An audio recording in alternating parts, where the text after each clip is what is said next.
the development of full artificial intelligence will spell the end of the human race. It's a flying object, and we don't know what it is. I would hope somebody is checking it out. I don't know whether rockets or whatever, but incredibly fast, opposite direction. They were too fast to get okay. I'm glad the Pentagon is looking at this, because if it poses a threat, I want them on top of it. Well, the craft generates its own gravitational field. So you said there's lights in the sky? The internet has become the command center for criminals and terrorists. 911, what's your emergency? I need help, please help me! Aliens won't let it happen. You know, that's what we're instructed to say. Roswell, Area 51. Alien kept deep under the ground. 1, 0, 1, 1,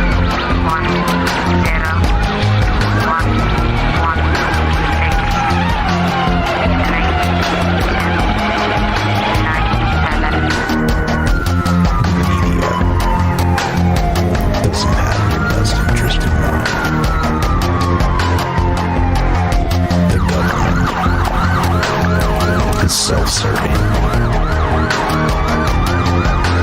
You're here for a reason. You're listening to Troubled Minds Radio.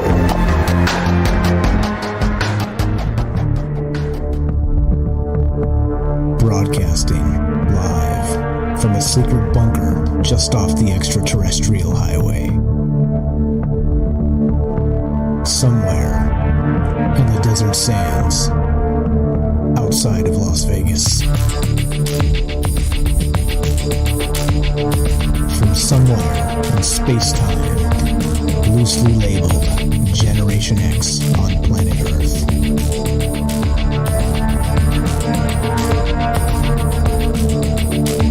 And asking questions of you in earnest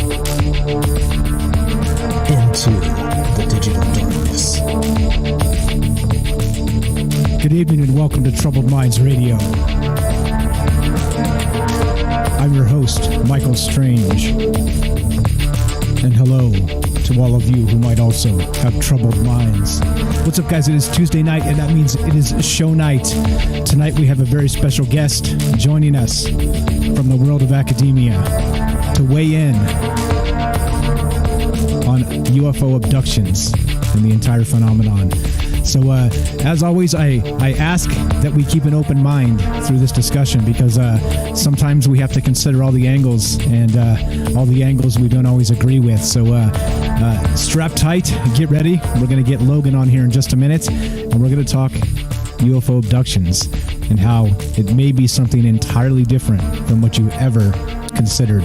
So that's what's up. So that's what we're doing, and we're gonna skip all the pleasantries, the shout outs, and all that stuff. So keep the chat coming. We'll read pertinent chat as we go, but we're gonna just for the sake of time and our guest here waiting on deck, we're gonna just pull Logan right in, and we're gonna get started on the show. So let's do that right now and get Logan in, and we're gonna talk UFOs tonight and the abduction phenomena. What's up, Logan? Can you hear me? Testing 1 2. I'm here. Right on. Welcome to the show. We don't have many academics here, so you're very welcome, and I'm glad to hear some perspectives that you've brought. I know you're probably not super familiar with the show because it's probably not in your wheelhouse, I would think, but we're an open-minded bunch. So yeah, how you doing tonight? I'm well. I am a UFO enthusiast and myself, even if I do come from a bit of a different background. So I'm familiar with quite a bit of the community. I'm sure that there's a lot of stuff that I'm not aware of, but I'm pleased to be here. Okay, fantastic. Some of that stuff we've talked about quite a bit in the UFO realm, so maybe we can help you fill in some gaps in your research there. We know kind of a lot as a community. Been doing this for nearly 3 years. And certainly, if there's any listeners that might be able to point me towards specific cases that they think might be relevant, that would be awesome. Okay, fantastic. So we are reading the chat as we go. So just so you know, guys, we're going to keep the phone lines off for the first half of this and just kind of get into this discussion here with Logan. And then what we'll do is if we have time and he's still feeling it, we'll open up the phone lines for some questions in the second half. That sound good to you? Sounds good to me. Okay, fantastic. So let's do it. So this you caught my interest, and you had some interesting things to say about UFOs in particular, and your thoughts regarding the abduction phenomenon. So regarding that, you want to just get started and kind of maybe tell us a little bit about how you got into really interested in this subject, and then how it ended up being an academic thing, writing a paper on this, and kind of how this all kind of came to fruition at this point. Yeah, I mean, this is something I've always been interested in. Funny story, actually, when I was a kid, I did a school project on UFOs, actually, the Roswell incident, and I ended up, I guess my somehow there was like a political rally in town, and I jumped up on stage and not jumped up on stage, but after the rally was done, I asked this person who, like, what happened at Roswell. I did not get a very straight answer, but I've always been interested in this kind of thing. I got kind of back into it through my graduate work in communication studies. I just went to this art gallery that was featuring art from around the community, around the city, that was inspired by alien abductions, and got to hear some different experiencers tell their stories. And it started to just kind of click for me that there was a lot of overlap with the kind of things I was studying in terms of just kind of trying to take a different perspective on the phenomenon, as not as a sort of, is it real or is it false, but looking at how it's used culturally, and what we sort of project onto it that can, we can understand about our society at large. Okay. Fantastic. And so you've been an enthusiast all your life. Let me ask you, when you asked the question about Roswell, did you actually expect an answer? No, I mean, I was 12 or whatever, but it was mostly just so that I could brag to whatever the teacher that I had done this. But it was. I was 12 as well, so I'll just leave it there. just having some fun. Okay, fair enough. Okay, so and then so full circle now. You're a grad student in communications, and so what led you to think about writing your thesis in including UFO abductions? That seems like a pretty angular take on communications, I would think, or maybe not. Maybe I'm confused, and maybe I'm the one that's not knowing what's going on here. I mean, the thing to understand is that communication is, as a sort of field of study, is very broad. A lot of what we kind of think about as communication either falls into the sort of, organizational communication, almost sort of HR and PR kind of dynamics, or more of the, journalism side of things. But there is this kind of third area that kind of drifts around with a lot of different departments, that just this sort of more critical analysis angle that you can kind of each sort of different field is really just a sort of angle to come at a topic with. And so for communication, like I said, what I've found is that there's a lot of academic research on UFOs as a folklore phenomenon, and there's a lot of research out there on it as sort of a psychological phenomenon or media phenomenon, but there's not a lot that just analyzes it as a communicated narrative that we use to communicate sort of deeper cultural anxieties. And as well, I found that the angle that I'm coming at it with, this communication lens, really lends itself well to not taking a firm position on the tangible reality of UFOs, which I think is really important, and we can get into that as well. Okay, fantastic. So lots of ways to look at this, and we do that on this show a lot too, right? It's you got to be able to kind of keep one foot in reality, like I always say, and then also be able to speculate. You got to be able to kind of open the mind and do the mental gymnastics, and you never really know. Like, there's a lot to this, and let's go with what you wrote your paper on. And let's start with whatever premise you want to lead with here. Yeah, and so so this is my thesis. So it's I'll be working primarily on this for the next 3 months. It's expanding on what I have here. So the one caveat I want to give is that I'm not quite to the place where I can apply this to specific UFO cases. I know we want to do that a little bit today, but there is still quite a ways to go in this. But the basic sort of framing of this topic that I want to start with is the postmodern analysis that I'm approaching this from. So to do that, I'm using this cultural theorist Baudrillard, who actually did not like the term postmodernism, so it can get a bit confusing. But his basic premise that's really key to this is that of hyperreality or the simulation. What he means here can be explained in a number of different ways. I find that maybe one of the easiest sort of introductions to it is the idea that we in the post-industrial era have this conception that there is a fixed reality outside of our own experience, right?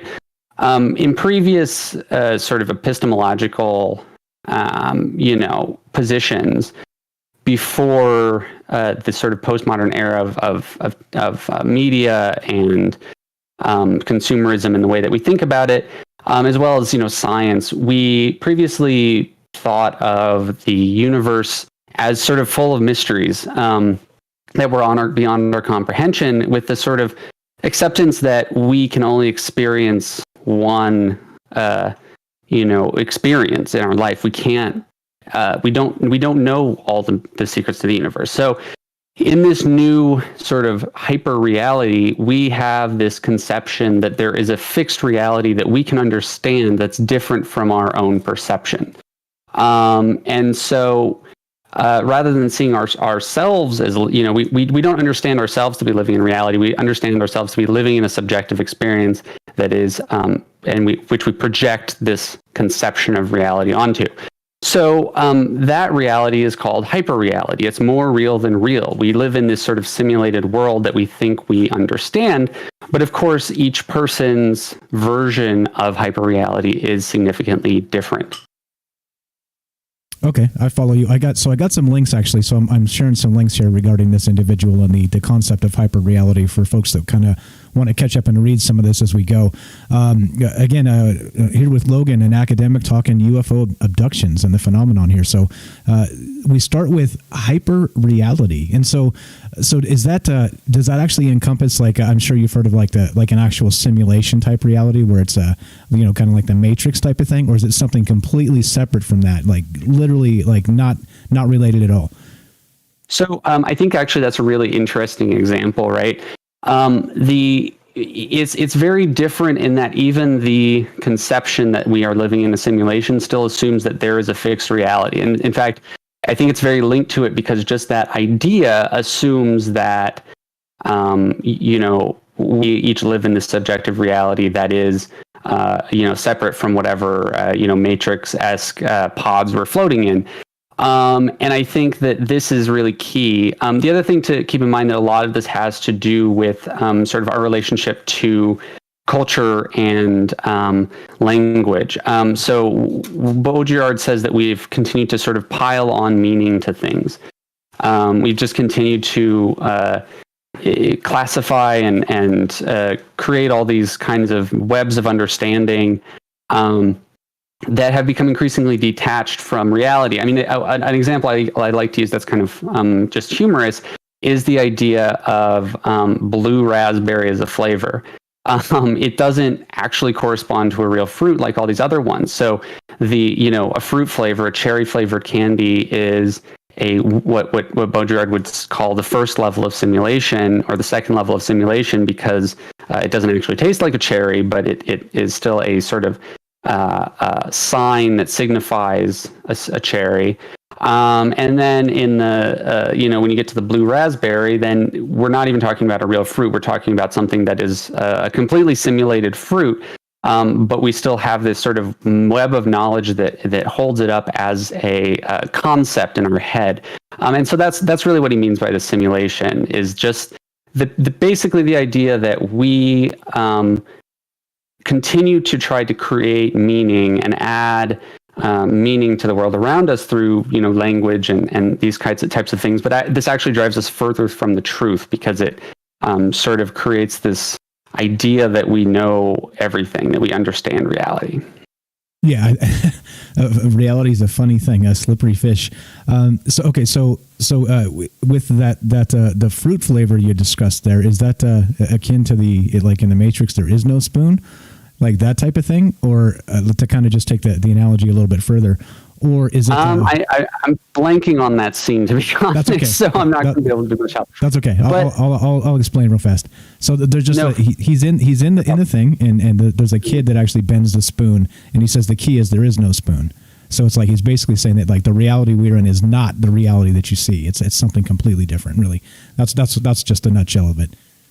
No, I mean, I think that's a good idea, but I think that still, even the hunt for the concept of the ultimate reality is what Baudrillard would say is the problem that's creating this, simulated idea that we all sort of hold in our heads as a shared cultural understanding of what we believe reality is.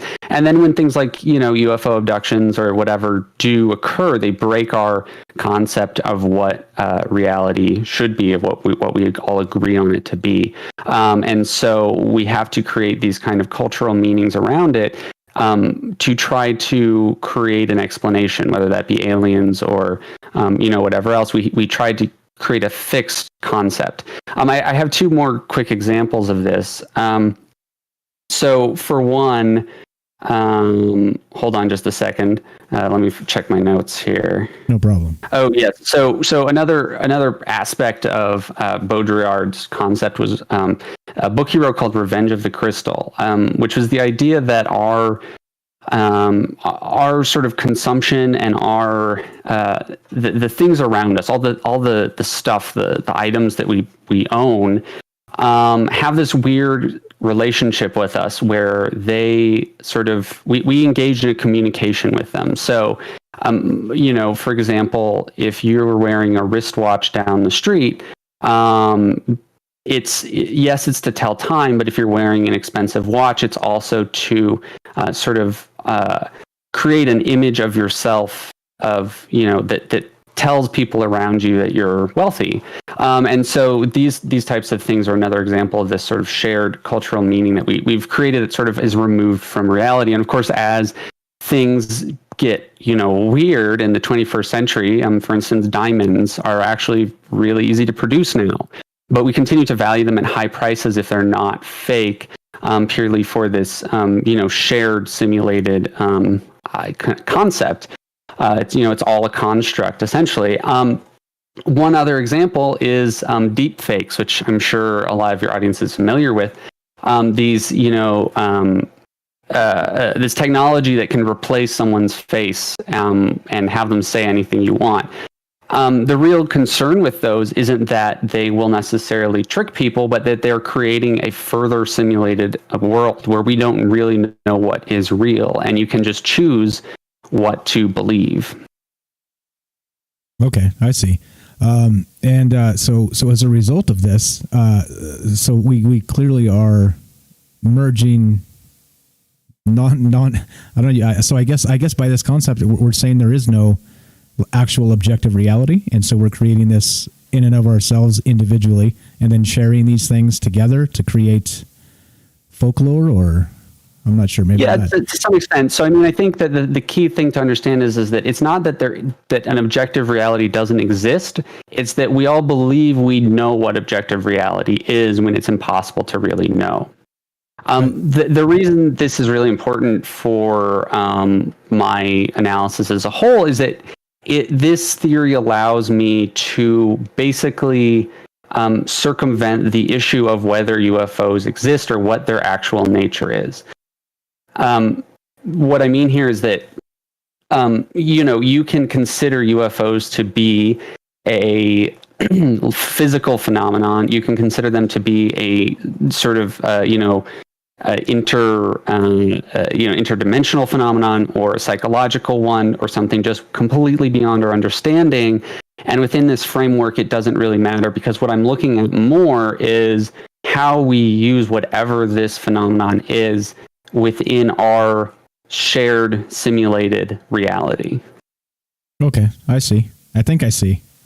Yeah. So basically, within my conception, the extent of our literal knowledge of UFOs, which is that they are unknowable to some extent, that is the extent of our knowledge. And so all that I can do is analyze what we do know, what the specific character of the stories, that characterize them differently than they would have been before the postmodern era.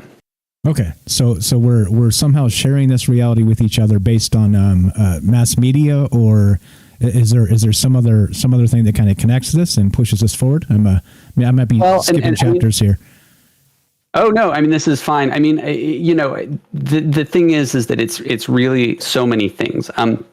Postmodernism is specifically characterized by the prevalence of the media, which really, has sort of splintered this reality, this kind of concept of hyperreality, because we all sort of can choose which version of reality we want to based on the news channel you watch, whether it's your show or CNN or Fox News.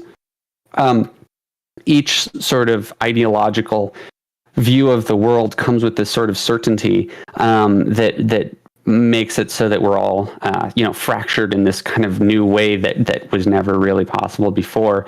But also, I'm sorry. What can you state the question again? I lost my train of thought. I'm not even sure there's a question here. I brought up mass media. So is it so is it just that, or there are many other things that kind of connect all of these things to make us believe in this shared hyper reality? What kind of goes into that?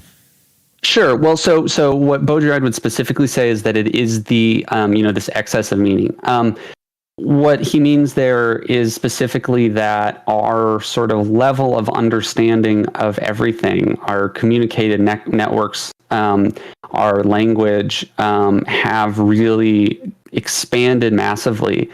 Another sort of metaphor he uses is that in the in the previous eras, if you go back to something like the Enlightenment era, the example he uses is that we began to create automatons as this sort of imitation of humans, and that's sort of the first step of removal.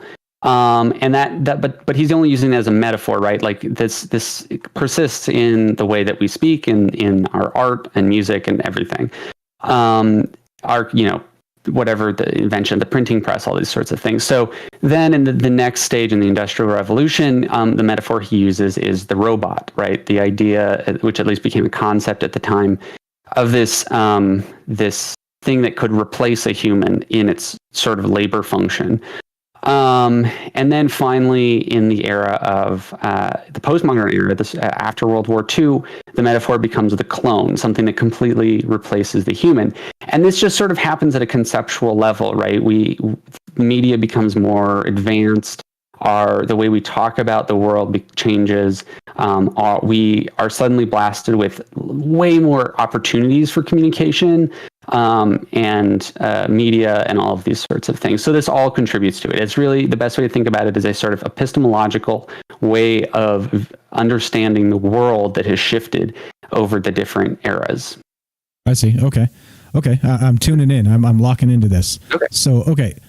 So given that, how does that relate to the abduction phenomenon then? How does that tie into what you're doing in your thesis here?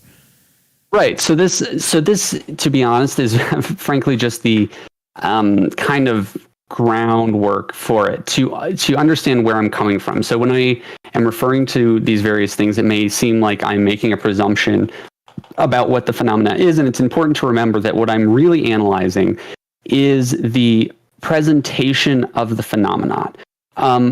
If we go back to previous eras, there's lots of these talks of things like, ancient aliens, abductions that occurred in ancient Egypt, that were sort of recorded through paintings and this kinds of things, which I know there's lots of debate over.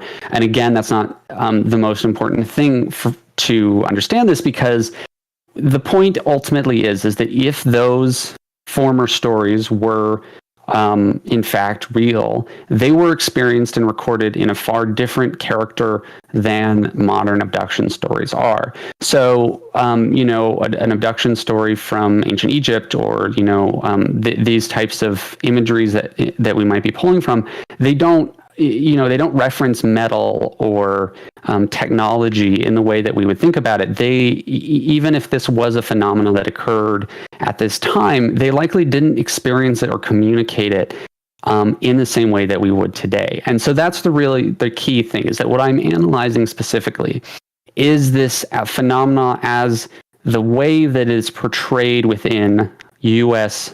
narratives. Another example is that our narratives differ quite a bit in the United States from those in, Africa or in Brazil. The streak of sightings in Brazil, which were, quite sort of bizarre and violent, and resulted in a few people dying and being kind of fighting the beams of light that were picking them up. They're markedly different than the ones in the U.S. And so you have to ask, why are these sort of things experienced differently, even if assuming that they are either a psychological phenomenon or something just outside our realm of understanding? Right, which is again getting to the woo-woo argument, which is not really what we're doing. We're like, so again, not trying to define exactly what it is. We're trying to really get to why it's become it has become a mythology, like a modern day myth now.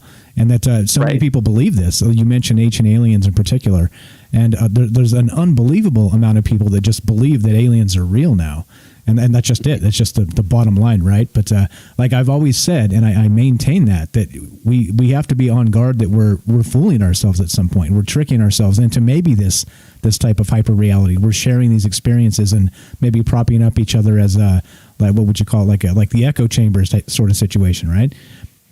Mm-hmm. Right. And the thing that is difficult to explain about UFO abductions is, twofold. First, it's the fact that there are simply too many to simply ignore it as a minor phenomena. There's a support group with over 30 people in my city for abductees, but at the same time, the other problem is that they are also far too inconsistent to really draw any consistent conclusions. And so I think that one of the challenges with this is that it's this sort of framework that I'm presenting should hopefully try to kind of circumvent that by saying the reason that these are different is because they are sort of metabolized so differently by the people that experience them. The only sort of frame of view that this sort of theory I'm presenting shouldn't be able to analyze is the kind of literal, these are, little green men coming in physical ships. As long as you see it as something that it may be alien, maybe extraterrestrial, maybe psychological, but is something that's beyond our comprehension, then this should be able to analyze it. Yeah. Okay. So lots of ways to look at it, and so you're kind of taking the different tact instead of so for instance, if you've never heard of this individual, his name's Dr. David Jacobs. So he spent like a ton of time, like you said, you had a small group in your town there where the actual experiencers, right, with UFOs. So Dr. David Jacobs, he actually does specific work regarding this with the hypnotic regression, and there's a whole ton of that goes into it, and he's got like a wealth of data regarding this. So like I said, in some cases there's a very small sample size when you talk about this, but in his case he's been doing it for decades and has hundreds of cases, and he seems to believe that there's enough of a connection to where there's a real phenomenon going on here. So again, like I said, not really our purview tonight, but do you mind if I write the name down? Yeah, no problem. Dr. David Jacobs is the guy's name. No problem at all. Thank you. So guys, we're talking to Logan here. He's a grad student for communications, and he's writing a thesis regarding UFO abductions. And so we started out talking tonight about hyperreality and how there's a lot to it. It's not so simple as you see the thing in the sky, you point at it, and there's little green men. So that's kind of where the conversation has started, and we got some interesting places to go tonight. So hang tight. We are going to take calls in the second half, and if you're there, Logan, at any point, if you want to take a break, it's no sweat, my man. I know this is a little bit no problem. long time to kind of sit in one spot and etc. So if you want to do whatever, you just let me know. I can yammer on. Like I said, I can talk pretty good, and we'll buy you a little break here. So no sweat. But okay. So back to it now. Carry on. So it links to the phenomenon in a particular way, and not in a direct little green man lights in the sky type of way. Something completely different. We're talking internal, in our own perception of this reality, right? Right. So this assumes that there is a sort of several influences that are going into the process of the construction of UFO narratives, both on an individual level and a social level. So a prior researcher identified these various sort of things that will impact the exact details of a story, which include the sort of media, the media sort of ideas of what abductions are, the sort of personal concept of what these things are, and the social narratives around them, as well as a sort of oral transformation. He found that as people sort of repeat the story, and as it gets spread from person to person, it tends to kind of solidify into something recognizable from something that is generally, when you look at these individual stories, are often incredibly sort of chaotic. And that is even after the individual who tells the story initially kind of puts it into a frame of reference that they understand.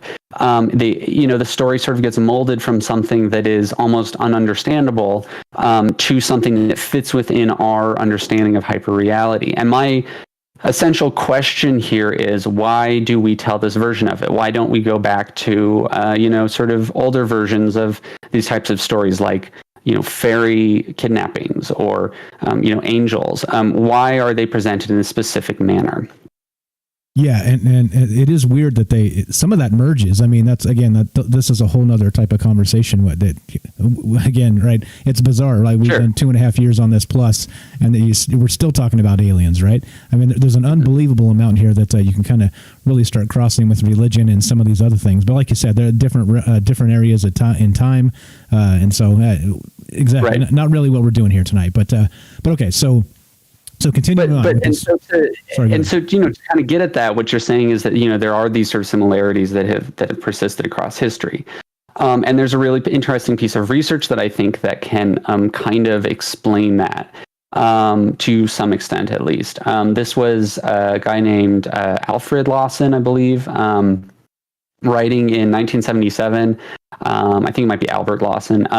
He was doing this research on abductions and abductees, and his hypothesis was that because so many of these stories, certainly not all of them, but many of the ones that excuse me, formulated the basic conception of what we think of as a UFO narrative, and undoubtedly sort of influenced hypnotic regression stories. Many of these stories came from hypnotic regression. So what he did was he took a group of volunteers, put them all under hypnosis, and asked them to just recount a abduction story. They weren't abductees; they just were telling a story to him under hypnosis. And what he found was that there was a marked difference between the volunteers who were born by cesarean section and the volunteers who had been born traditionally. So his hypothesis is essentially that the alien abduction experience is a perinatal memory of our own birth. What the hell? Wait. Do we remember that far back? Is it like I guess it's our first. Well, I mean, thought, so this gets to the idea of the subconscious, right? And where I'm trying to build on his research, and this was peer-reviewed research in psychology. What I'm trying to do to build on this is say, well, if these experiences are closely linked to our subconscious, whether through, hypnosis is well known to, draw subconscious memories. at the very least, what I can try to do is say, well, what do alien abduction narratives in the form that they take in the modern era, what do they say about our sort of collective subconscious? Okay, I see. And so, again, so I laugh. Just so you know, I'm not laughing at you. I'm laughing at my surprise here. It is one of those things, right? Quite the theory. Yeah. It's a little bit surprising to me, but okay. So kind of just squaring that up in my brain here. It does seem to make a little bit of sense that like a frightening abduction experience would be at like a C-section birth. I think maybe you're right in some instances there. So I hadn't heard of this research, but you know what? Meaning that it's very invasive, right? It's not a natural thing whatsoever. It's like somebody with a knife and they're to be crude here, but they're chopping somebody open and pulling you out. I mean, I could see how some of that really kind of fits in the subconscious thought. Sure, and specifically what Lawson found was that the people who had been born through cesarean section tended to be just sort of instantly beamed aboard the ship, whereas people who had been born traditionally described, crawling through tunnels, to be blank. So it's pretty fascinating research. One thing that was again similar across the board was the image of having a tube inserted into the stomach or genitals, which is, again, very much like childbirth.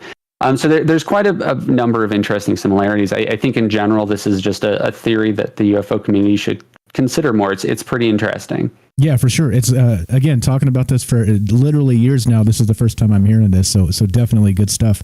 Okay. So regarding all of that, how does it move forward with what your thesis here? Sure. So the next step of this is a psychoanalyst named Jacques Lacan, who dealt with a lot of issues to do with childhood, birth, and development in the subconscious. He was a student of Freud. So he sort of tends to be, for me, the perfect way to analyze this phenomenon if we take it as a subconscious birth memory. What his main theory was called the objet petit a, which does not translate very well. A is a algebraic symbol in French, in the way he's using it at least. But the best way it translates is as the unattainable object of desire. What he means by this is that there's a sort of a lack that we all feel. Another word that he describes it as this sort of feeling that once we were whole, and that if we continue to work, we can be whole again. That there's this feeling that we are missing something. And he explains this through childhood development. He says that when we're first born, we can't differentiate ourselves from our mother. And then we enter the mirror stage where we recognize ourselves in the mirror. And this is sort of a traumatic event in which we start to fracture ourselves because it comes along with the introduction of language, which is also called the symbolic order. And so this goes back to, Baudrillard's conception of the hyperreal, that there is this level of experience, human experience, that is controlled by language. So the symbolic order is very similar. It's this, language that we enter, that as we develop, that sort of structures the way that we view the world. But what it does at the same time is it limits our experience so that we cannot experience the world as whole.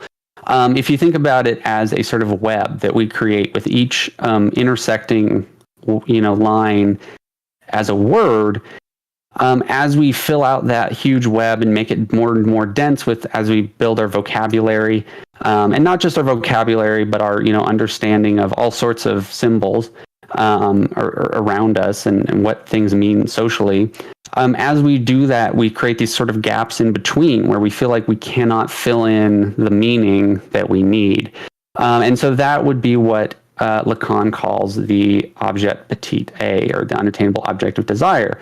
My thesis is that the alien abduction scenario is a recall of the perinatal memory, but not just the perinatal memory, a imagined reality before we were born when we felt whole. And the specific character that we paint on top of it with little grays and certain this sort of advanced scientific equipment can tell us a lot about what we as a society believe what being whole means. Okay, I think I follow you. So you're saying it's a fracture, and we can't again. So we're now taking the hyper reality, and then we're fracturing ourselves into really like I don't know, like at least two different distinct things that we just can't even like. So we're literally just taking like the idea of the self, throwing it in a blender, and we get a bunch of pieces we're trying to put together. I mean, essentially, right? We have a conception of ourself, and the sort of hyper reality, the complexity of our symbol system, is sort of this thing that we try to master but it ultimately only gets us away from ourself. As the sort of web of meaning becomes more complex, we start to sort of fill in those gaps, but we'll never truly feel as though we were basically, as we were before we were born. But of course, it's an imaginary state. We don't actually have a memory of this. This is just a concept that we have in our head that forms through our sort of traumatic development. If you want to think about it simply, it's an identity crisis, right? It's a crisis of feeling as if there's something you're missing. And so I think that alien abductions occur. If you want to take the psychological route, you could argue that alien abductions occur when this sort of these anxieties come to the surface, when they sort of finally bubble over and you have some sort of break or something. Or you could say that these are a phenomenon that is just beyond our understanding. And when we try to map our own world back onto it, especially through the subconscious memory recall under hypnosis, we map our idea of what occurred onto it. And, again, if you look back at the idea of, interactions with angels or sort of godly communion in the, years and years prior, I think you could apply a similar interpretation that these are these sort of subconscious memories of this sort of godly, Garden of Eden state that we imagine we were once in before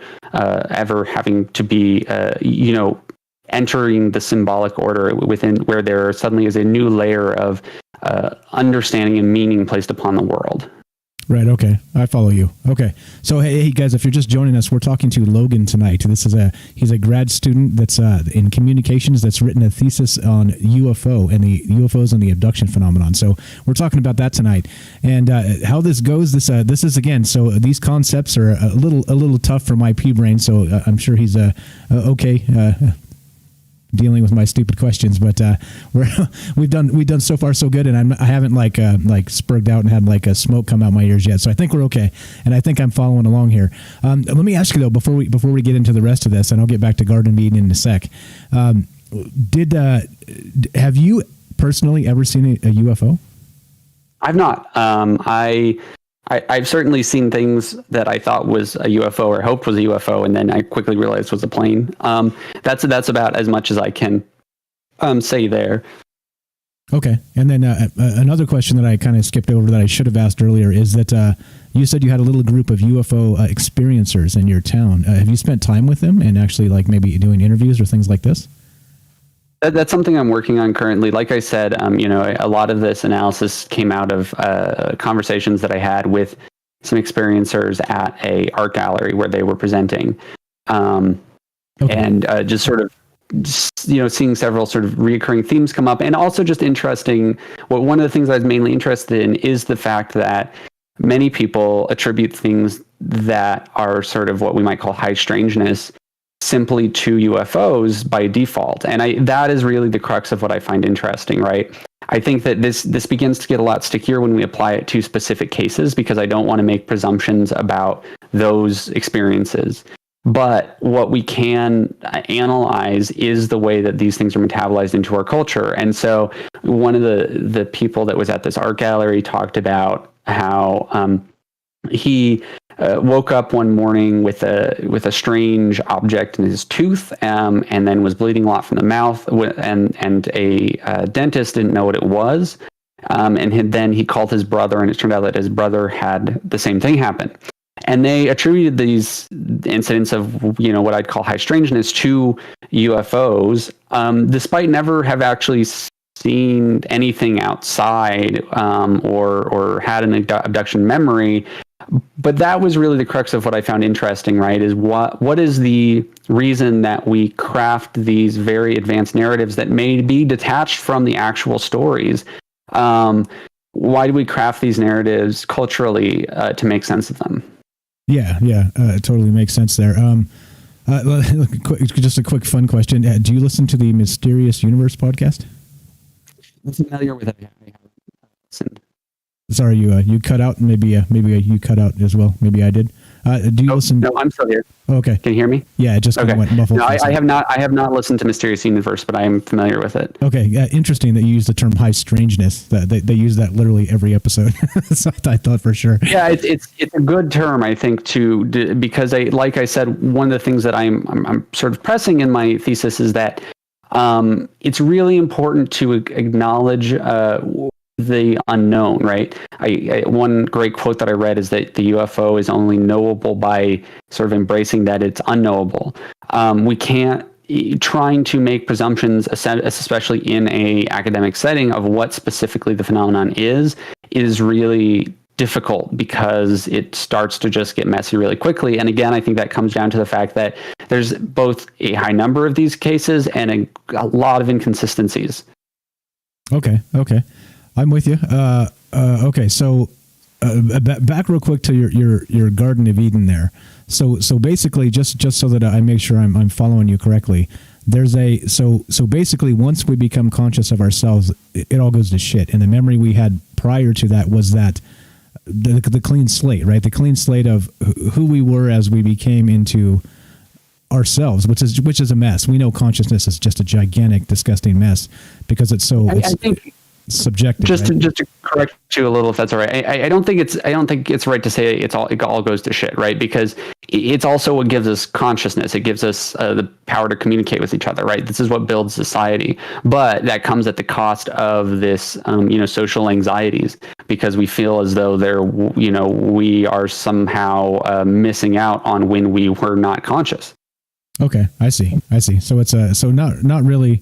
Well, but I mean, you see my point though. It's basically like the clean slate versus confusion is it's a stark difference. And anyway, that was kind of my point. So thanks. No, absolutely. Yeah, no, I think that's a good way to put it.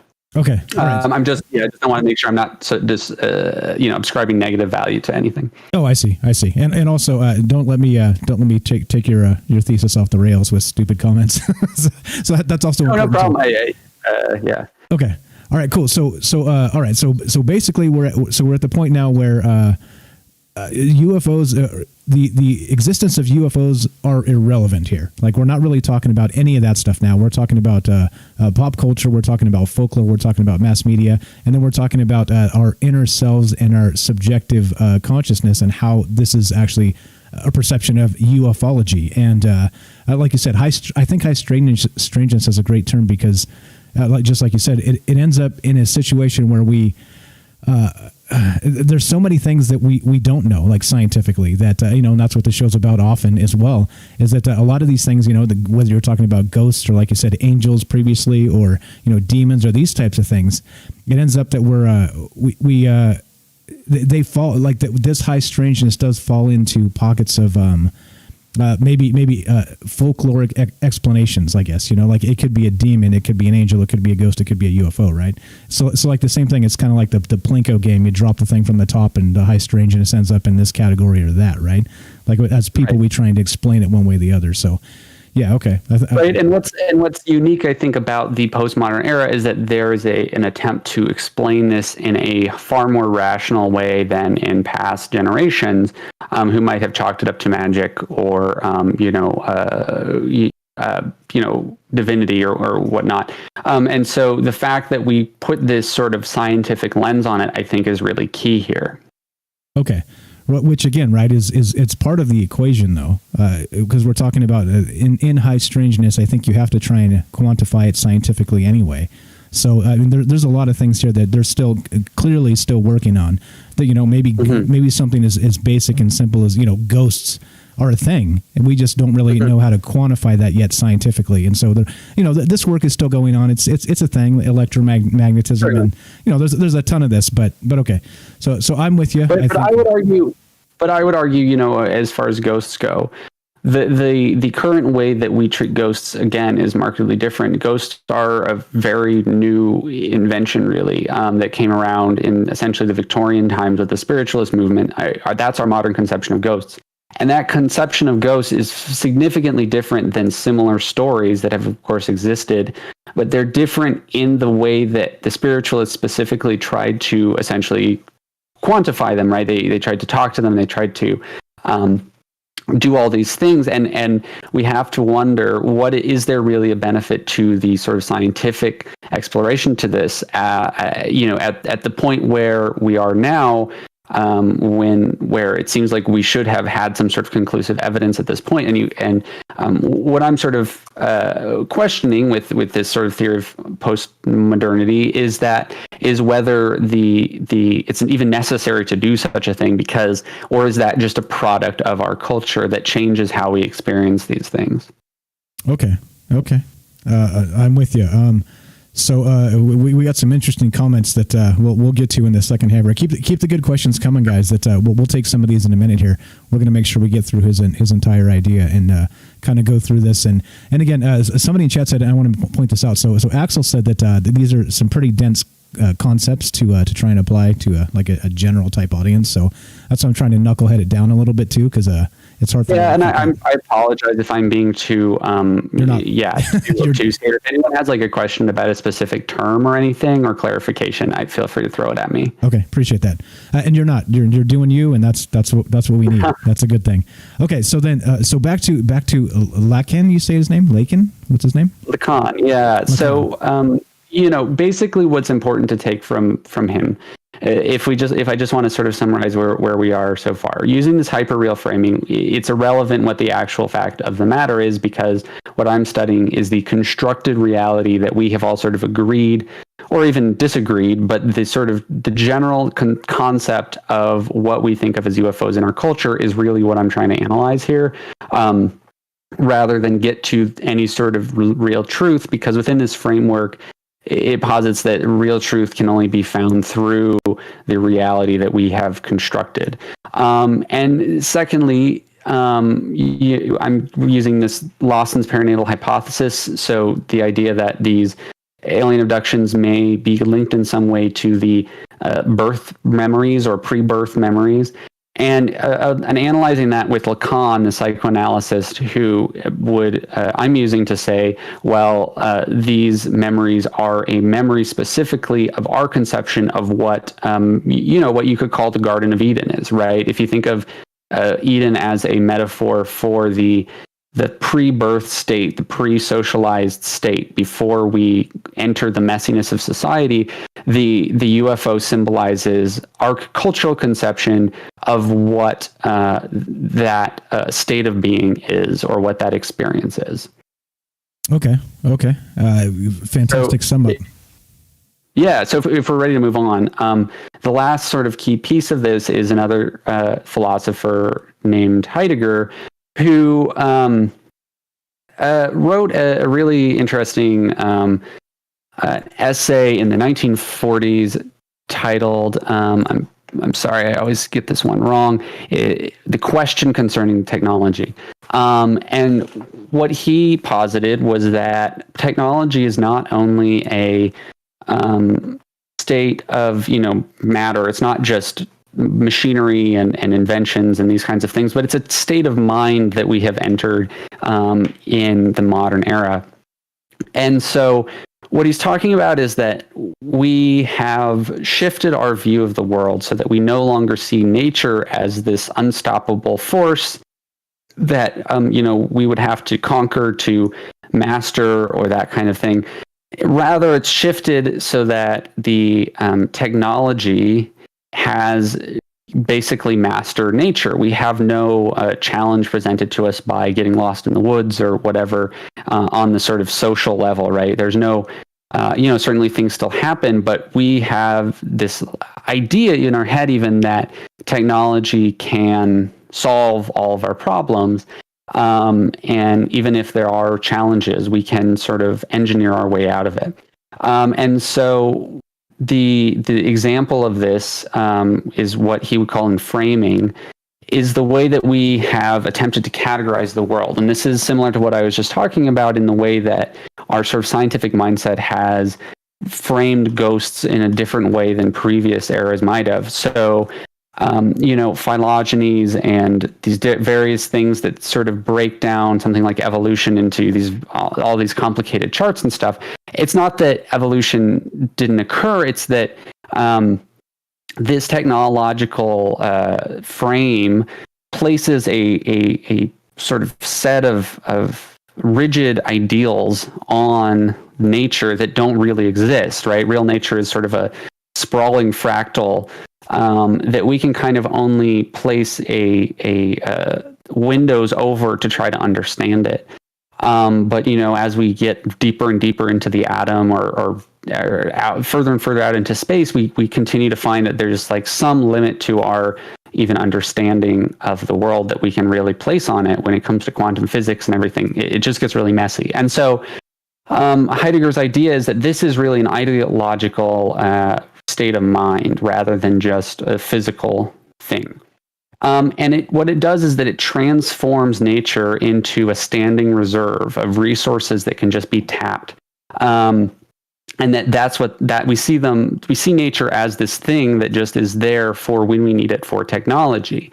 And at the same time, the sort of the fear of nature, the danger of nature, and its mastery over us has been replaced with technology. So we no longer we have control of nature, but we feel this need to control technology. We the way we talk about it is that as if it's out of our hands, right? People refer to their computers and gremlins and that kind of thing. We think of it as this thing that needs to be tamed. And that's a really significant shift.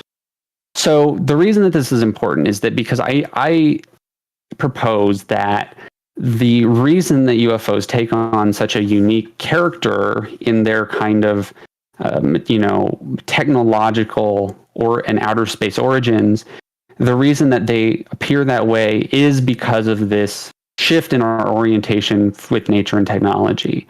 So, we essentially imagine our Eden, our pre-birth whole state of being, as being a technological one that is beyond our understanding, but that functions sort of seamlessly. You even have these tropes of things like the Greys, who are these sort of almost cyborg-like, machines that are all interconnected while still being simultaneously alive.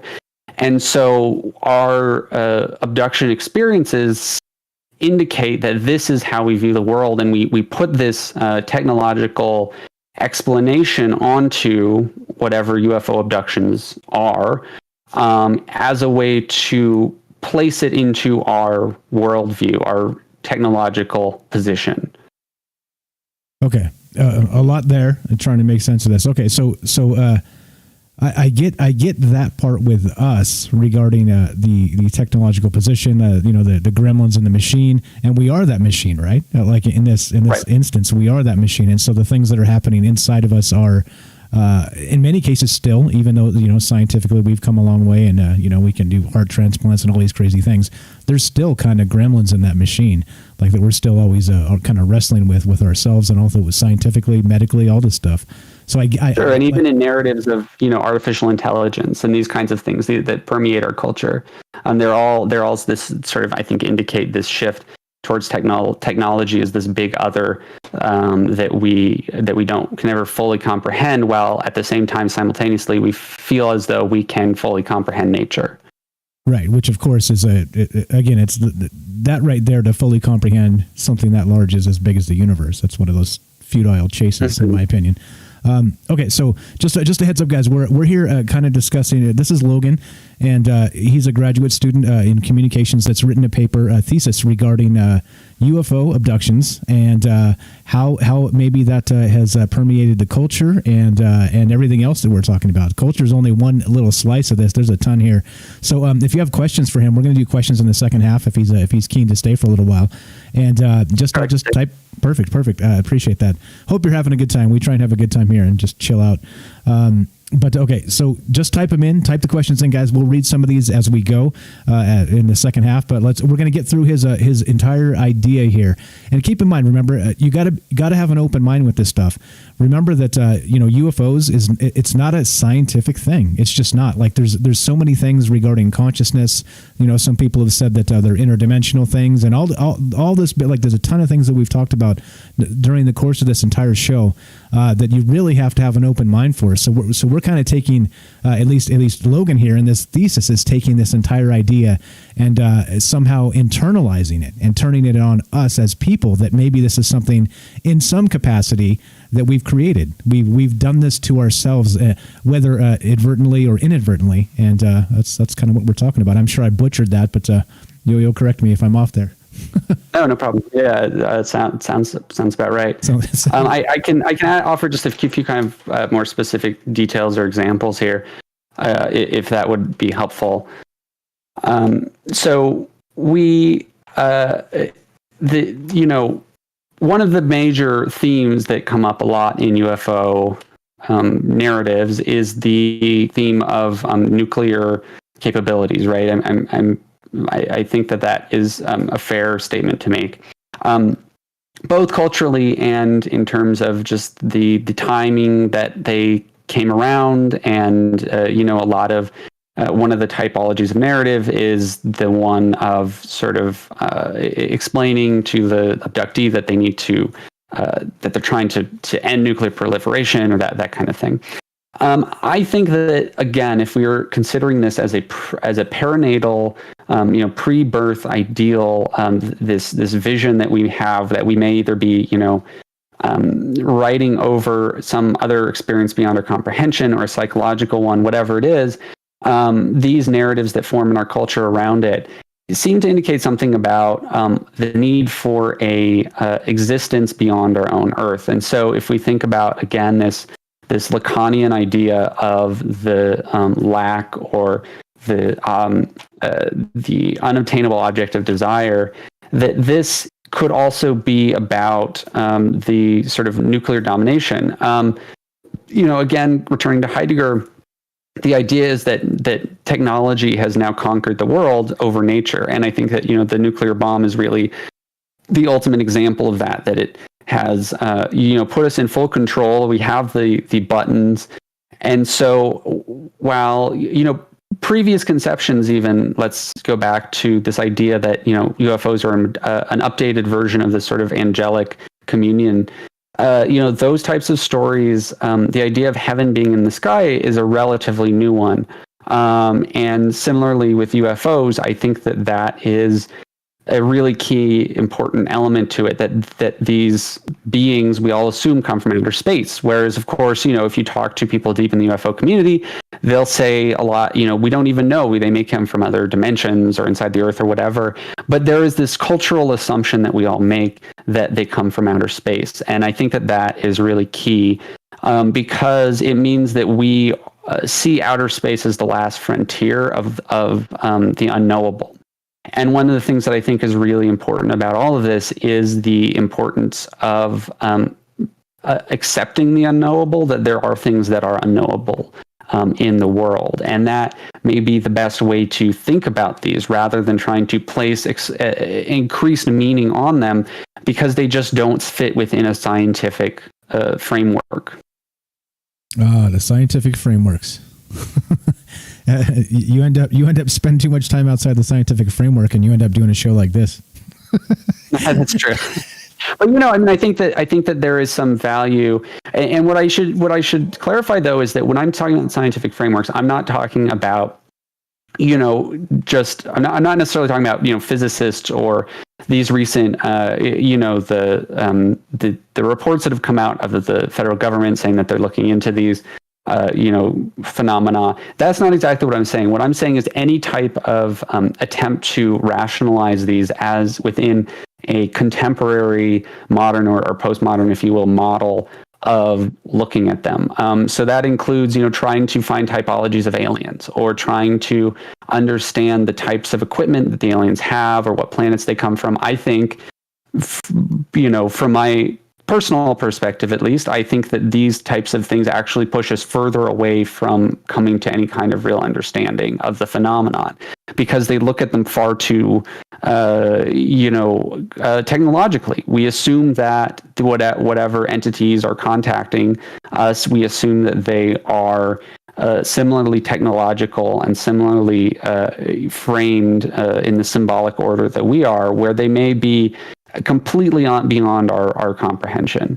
Yeah, the old human hubris and trying to anthropomorphize every single thing that we come into contact with. Yeah, that makes sense. And again, we talk about that quite often. I think given that again, extraterrestrials as a thing, if they're a thing, it's like all bets are off, and the amount of things they could be is literally mind-boggling. Like we could spend just years talking about like the things they could be, I mean, and that's again anthropomorphizing the green men, the big eyes, the whole thing, right?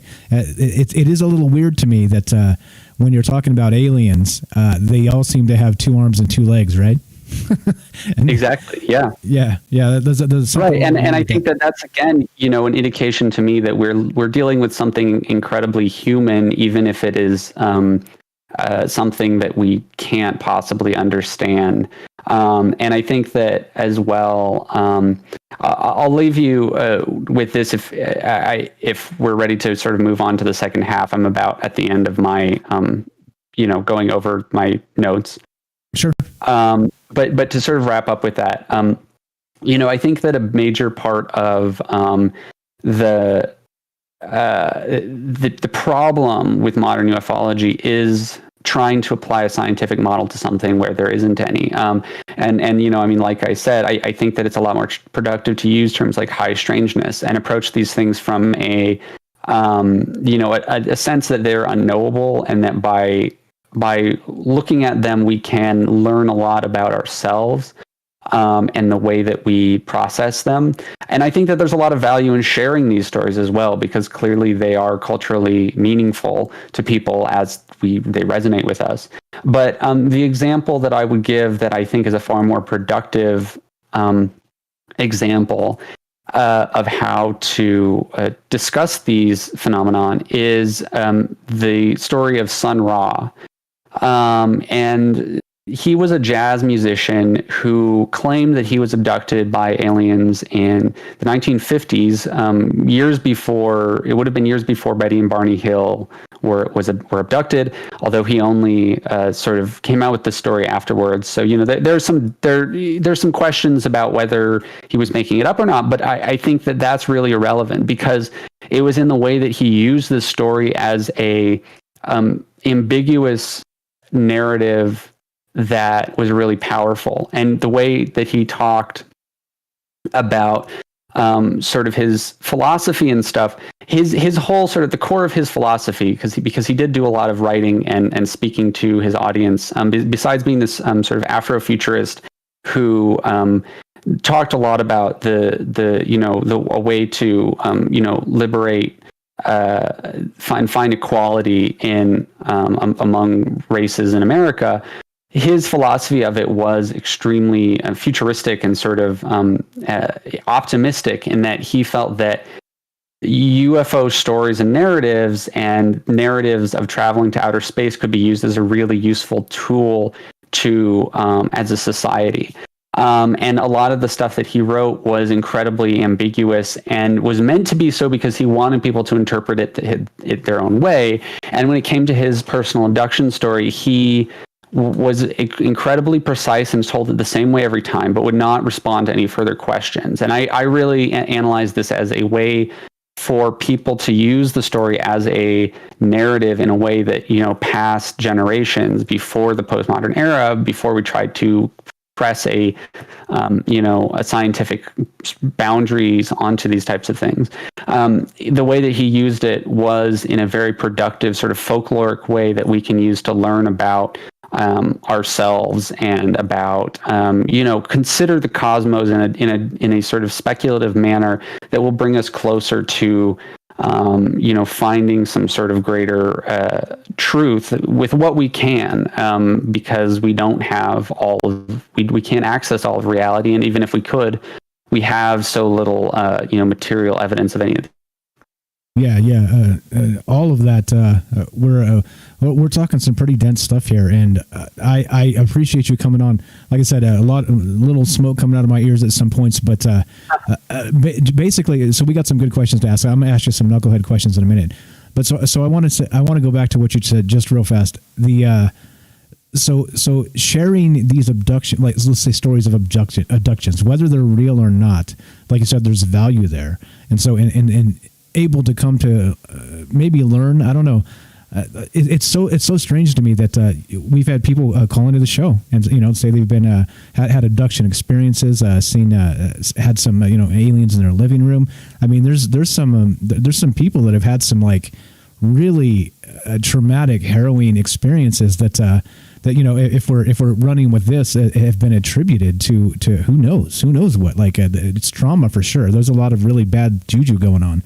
But I think again, part of doing this show like this in particular is to get some of that out, where there's that social stigma. You can't just go down to, like, I always make the joke, I bring up aliens at the water cooler. It's not going to happen. Yeah. It's not a thing. That you might get instantly. You like if you do that in the morning, you're going to get invited to HR by lunchtime, and you'll be packing your stuff by 5 o'clock. Like you end up in some really weird spots. So. Yeah, and one thing I would say about that too is that I think that a healthy way to look at these things, I think beyond Sun Ra, with that the oral sort of storytelling that I attended, I think that the people who approached it as this is something that I don't understand, I don't think I ever will understand. I think that's really the healthiest way to do it, and I would say that in general, I think. I think that this applies a lot more to our cultural meaning of it, and I don't want to tell anyone exactly how they should interpret their experiences. I do think being open to the idea that it is unknowable and that it's not something that you'll be able to figure out by looking for patterns and that kind of thing, but looking internally to say, why did I metabolize it in my brain in this way? Especially if you're going through hypnotic regression, in which your subconscious is layering on a lot of additional cultural baggage and personal baggage onto whatever was experienced. But that's as close as I'll get to giving anyone specific advice. Yeah, no, of course. That's not what the show's about anyway. So no, of course not. I just think it's worthwhile.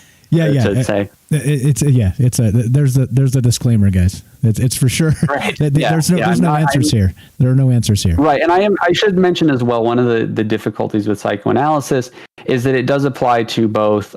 It's used in a clinical setting as well as a rhetorical setting. And so a lot of the times, even, psychoanalysts, clinical psychoanalysts will disagree with people like me who are trying to apply psychoanalysis to a broader cultural narrative or to a media work or whatever else.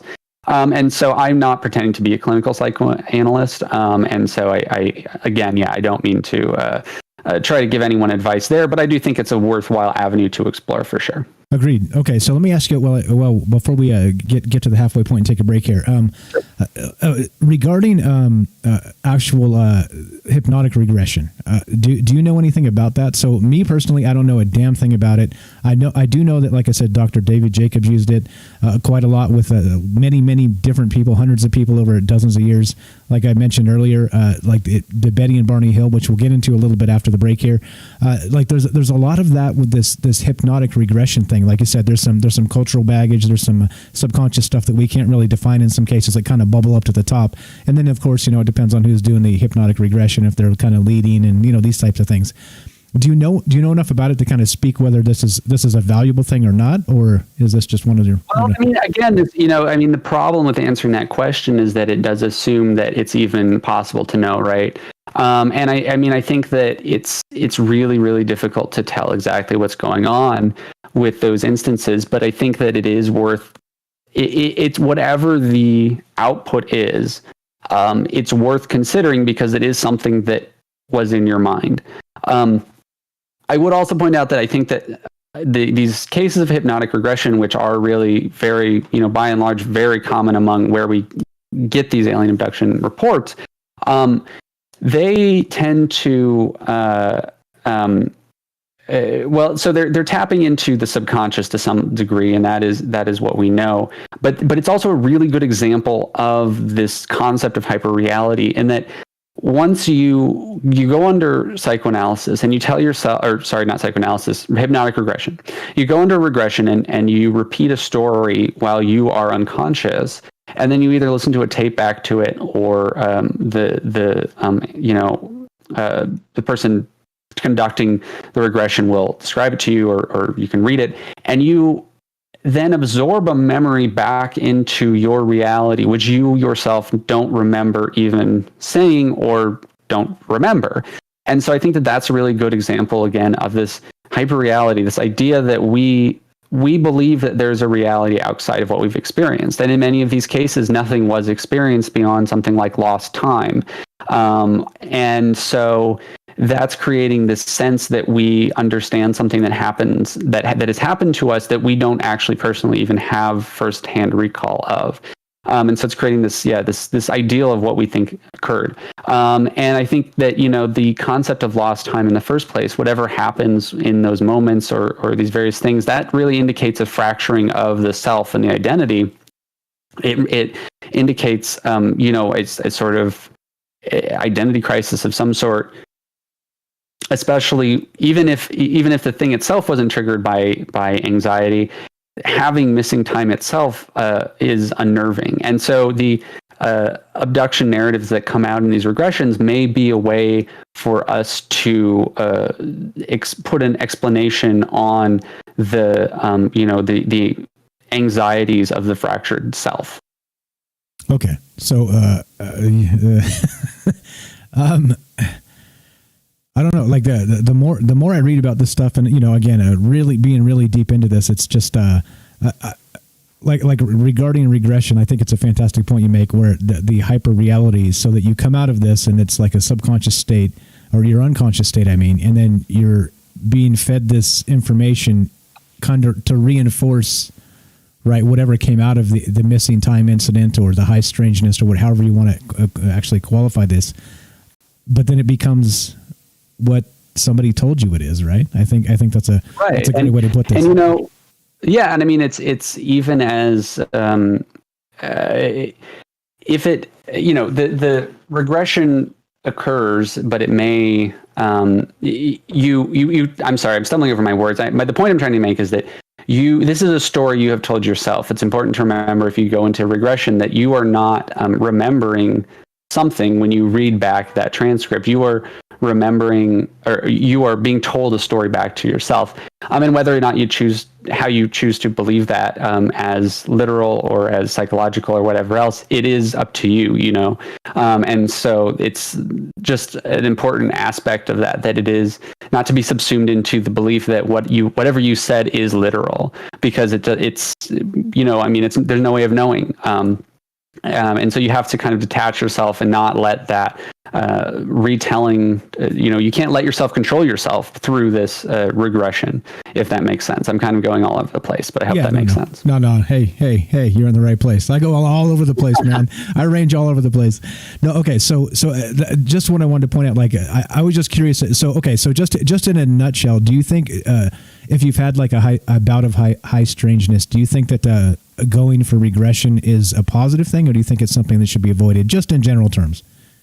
I think it depends a lot on who you are going to. I would make sure that you're avoiding, and again, I don't want to make specific recommendations, but I think that making sure that you're going to someone who is going to offer you psycho or psychiatric or psychoanalytic analysis along with it, and is not going to just jump to the conclusion that it's real immediately, is important. But that's about as far as I'll go there. Like I said, I think that there is value in thinking about these things, and whether or not you choose to take abductions as a literal experience or not, I think it's really key to to dealing with them and to dealing with other people's stories of them, is to consider what they say about us as a society, as well as the sort of real literal reality of it. Gotcha. Okay. All right. Good enough. Okay. So now I'm going to ask you some knuckleheaded questions. We got a few minutes before the break here, guys. I'm going to ask some knucklehead questions, and then type in the chat if you want to ask some questions. We'll also open up Discord and the phone line in the second half here. So if you want to actually talk to Logan and ask him some direct questions, I think he said he's cool with that. So we'll do that in just a bit. But I see lots of good questions out there. Keep them coming, and we'll get to them in just a sec after my knucklehead questions, because I have to ask the knucklehead questions, right? All right. So now these are ish, right? Ish. So like if like 5149, there's no like any definitive anything here. Okay. But if you were a betting man, do actual extraterrestrials exist? Like I said, knucklehead questions. Sure. Yeah. I mean, I think, from my personal perspective, I would like to think they do. I kind of, I guess, subscribe to the notion that the universe is large enough that I doubt that they don't exist. But I'm speaking as a person here, not as a researcher. And, from the frame of my research, I have to assume this postmodern position that it's unknowable. But, I think on a personal level, I believe that there's probably alien life somewhere out there. Somewhere out there for sure, which I knew you would probably say, because that's the easy one. That's the easy one. It is the easy way out, I'll admit that. It is. But hold on. So like I said, more knucklehead stuff. So given that, do you think at some point ever or currently we've had contact with them? Do you think there's any kind of evidence, at least culturally, or in kind of your gut feeling that maybe this is a thing, or just not enough evidence is okay too?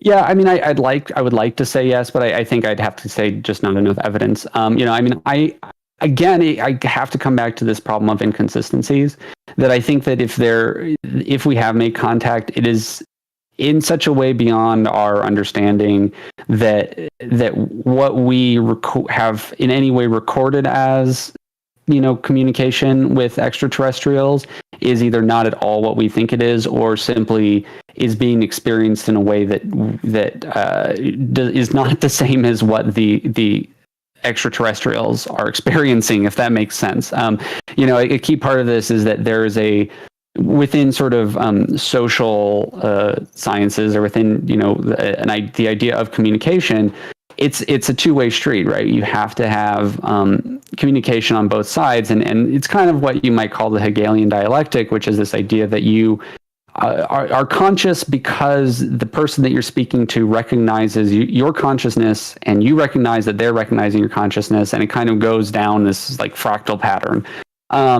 And that just does not exist in the stories of alien abductions. There's this sort of lack of awareness on the part of the aliens, this otherness to them, alienness, right?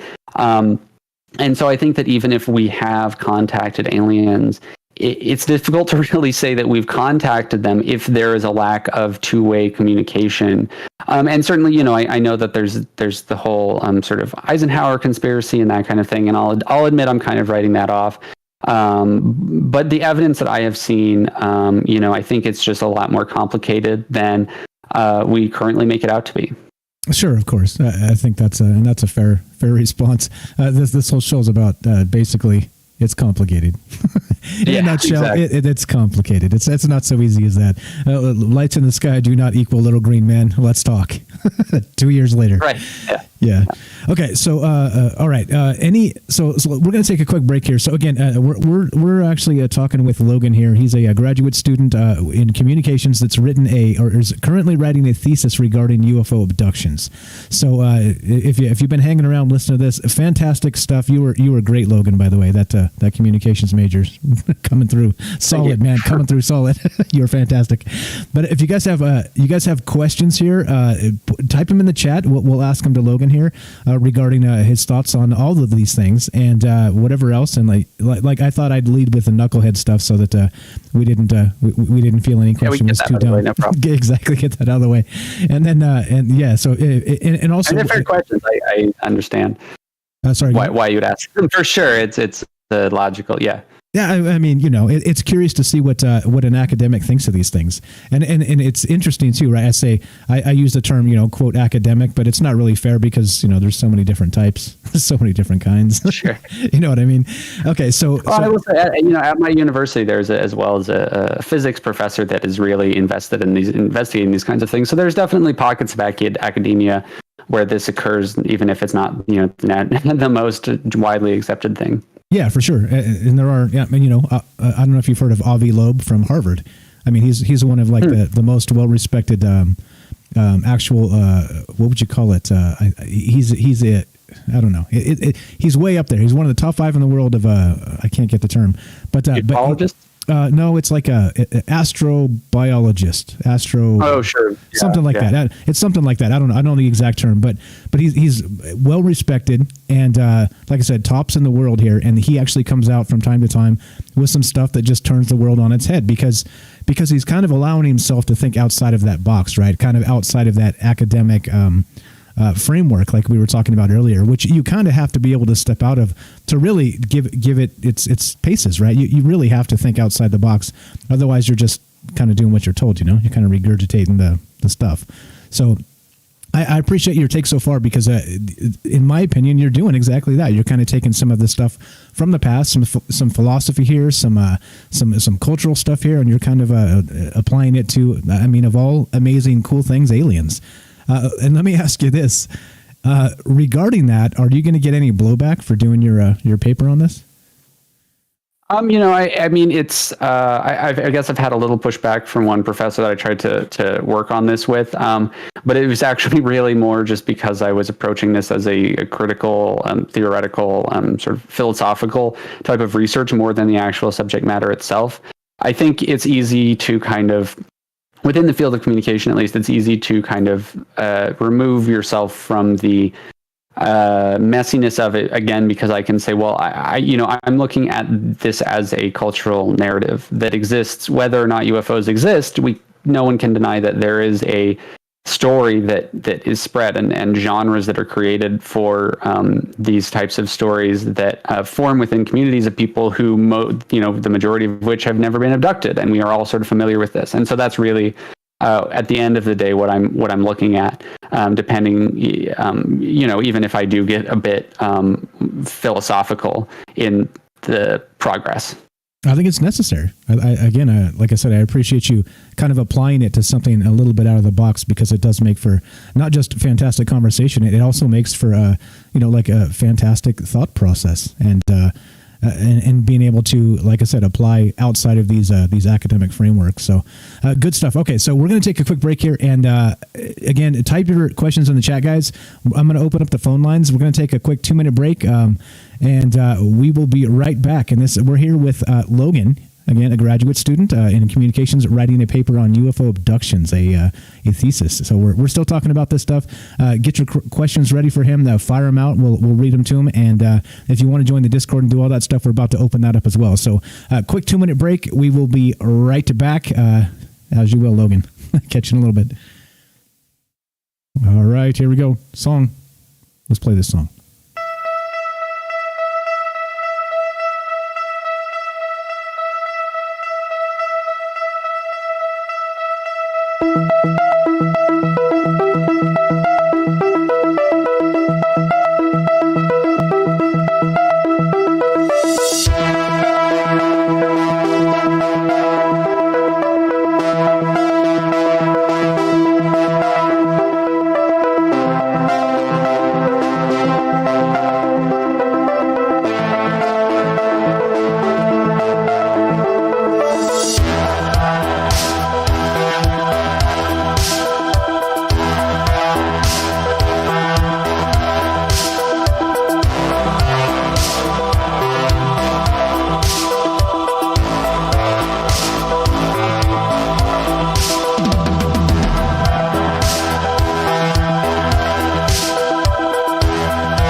Anybody have a timer? Is that 2 minutes? Probably a little long. That's all right. I'm getting the phone lines up, and we're here talking with Logan, graduate student in communications, wrote a paper on UFO abductions. And can you believe this? Can you believe this? Right? This is good stuff to me because it tickles my heart that academics out there are looking at the alien abduction phenomenon one way or the other. Right? It doesn't really matter.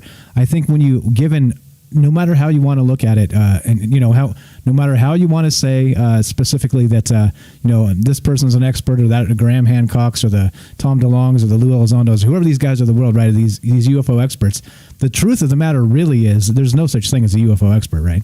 I mean, let's be real here. Is that this high strangeness, this phenomenon that we're always talking about is about our perception of it, and what that really means. It could mean a lot of things, and I appreciate this again, Logan, for coming on the show and sharing his thoughts with us. It's again, for me, we talk about this stuff quite a lot, and often a more literal sense, and to kind of stretch the brain here, and like I said, a little smoke coming out the ears, I think is good for me from time to time. So definitely good stuff. Thanks for having me. I appreciate it. Thanks for being on the show. Okay, so with that said, it's question time. Actually, we're going to get into Betty and Barney Hill a little bit, so we'll see what the questions, where that goes, and then maybe we won't get into that. Depends on you guys. So smash the questions in. The phone line is up, so if you guys want to be part of the show, we're talking with Logan here, 702-957-1037. You can click the Discord link and join the show that way. Troubledminds.org is the official website. You can find both the phone number and the Discord link there, and let's read some of these questions and get into this. Anything you want to add to kind of wrap up your thesis there, or you think you got it all? Any quick? I'm sure there'll be some things I'll want to add, but that's about all that I have for now. Okay, sweet. Let's go. So Bailey says, we started this conversation suggesting that simulations are antithetic to hyperrealism. How does this hyperrealism theory differentiate itself from a belief that the simulation cannot be explained?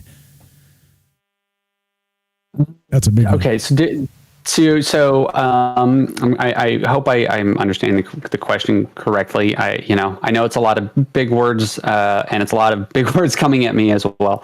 It's a complicated topic, but if I'm getting the question correctly, I think that the idea is that what we think of as the simulation in pop culture is in a similar way that the UFO phenomena might be expressing certain psychological understandings about the world, or anxieties, or things that we're just recognizing.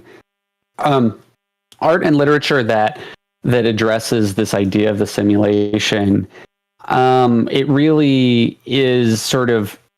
I'm not saying that the Matrix is literal, but I'm saying that the Matrix is indicating something that already exists in society without necessitating a literal existence of people living being absorbed in pods in an alien world.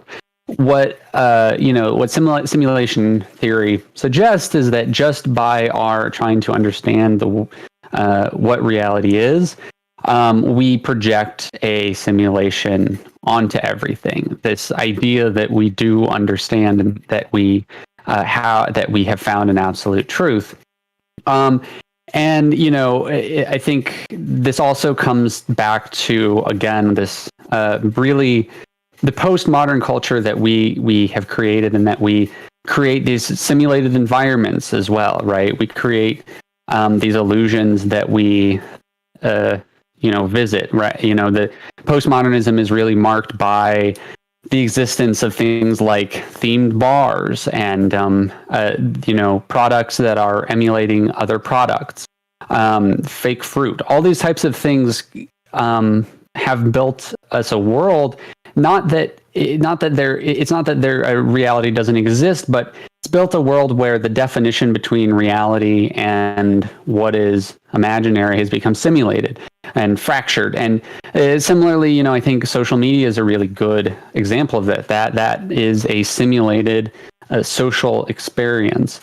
And yet at the same time, we project this sort of even further level of imagination that where we consider ideas like, well, maybe we're in a simulation. Well, we're already, engaging in simulated conversation through Facebook Messenger and this audio recording right now. I can't see you, but I have the image in my mind that you exist out there somewhere, and that is reality. But that is a simulation because I, can't see you. I have no proof that you are really there. This is just my subjective experience. But all these little social pieces that have been built up through technology and through complicated social norms and fashion and branding and all these things have created this world in which we are sort of floating above reality in increasingly complex layers where it becomes difficult to, as much as we try to scramble to the top by adding more layers of meaning and symbols on everything, we just continue to fall, or we just continue to sort of pull ourselves further away from the actual reality, which is unknowable on some level. And that creates a lot of anxiety. Does that? I hope that answers the question. I know I was trying to just add a little bit of clarification there, I suppose. Yeah, that's okay. Perfect. So questions, guys, keep them coming in the chat. We'll read some of these. There's a lot of questions, but they're short, brief. Like I said, some of the knucklehead stuff I already kind of covered here. All right, so keep the questions coming, guys. If you want to be part of the show, 702-957-1037. We're here with Logan, a grad student that wrote a thesis on UFO abductions. So kind of looking at this from a different perspective from what we're used to. But again, like the entire premise of the show has always been, let's look at all of this with an open mind. Let's actually take a look at what the phenomenon might mean, not just for yourself, but for everybody around you. And I think we have a nice encapsulation of this with this conversation tonight. Let's see, what else do we got? Other questions here. Let's see. I think extrapolating simulation theory. Let's see. Hold on. Based on the vastness of time and the size of the universe, what are the probability aliens are here? I already asked you that. Let's see. What else? Questions. Lots of questions. Lots of cross side chat as well. Okay, let's all right, so we are doing this live, guys. If you want to be part of the show, 702-957-1037. Keep the questions coming. If I missed your good question up top because the chat scrolls like crazy, just type it in again and I will read it out. Let us know.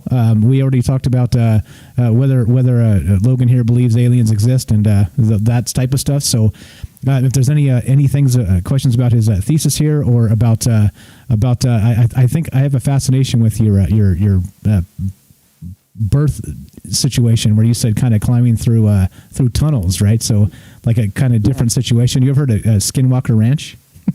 Yes, yeah, I'm familiar. Yeah, so there's that theme of people having that similar abduction experience, but it's sort of a wormhole type situation. Like it's kind of kind of sticks to that phenomena there. So I don't know how that sure. applies, but go ahead. Well, no, it absolutely does. I think so. And I mean, there's various types. There's the sort of more, wormhole imagery, but then there's also this more sort of just, medical imagery that also would suggest this. And then as well, there's a lot of, in this sort of alien human hybrid narrative, there's just so many themes of, birth and anxiety surrounding reproduction. A common trope is that the human subject will be brought aboard a ship and asked to look at these alien human hybrids that are kind of withering away, and you have to ask, what does this say about us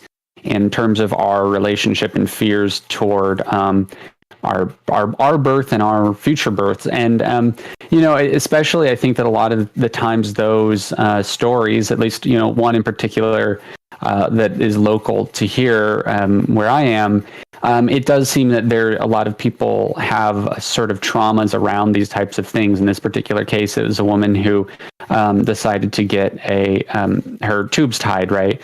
And she clearly had, by her own admission, a lot of mixed feelings about that.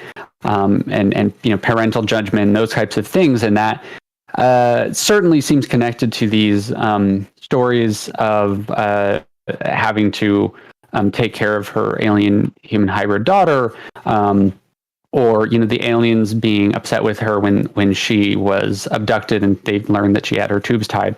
So I think that there's a lot of sort of things that seem to indicate that there's a connection with the subconscious kind of birth imagery that occurs.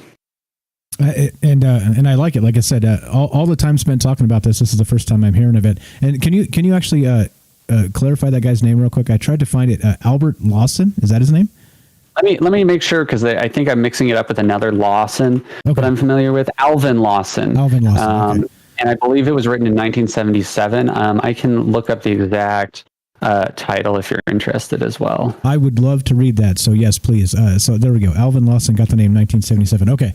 So good stuff, right? This is like I said, it's interesting to me to talk about this for as long as we have and get like a fresh perspective here. So again, guys, I know we got a lot of folks out there saying, boo, hiss, not flesh and blood aliens. What kind of shit is this? But it's okay. Like, again, remember, there's no experts in this. There are no experts, no matter what anybody wants to tell you, right? Unless they can like hold the hand of a little green man and walk him up to you, then there's no experts here, guys. And so all this stuff to me is fascinating and worth a good conversation. So bottle the hate. The exact title of the paper is Perinatal Imagery and UFO Abduction Reports from 1977. Okay.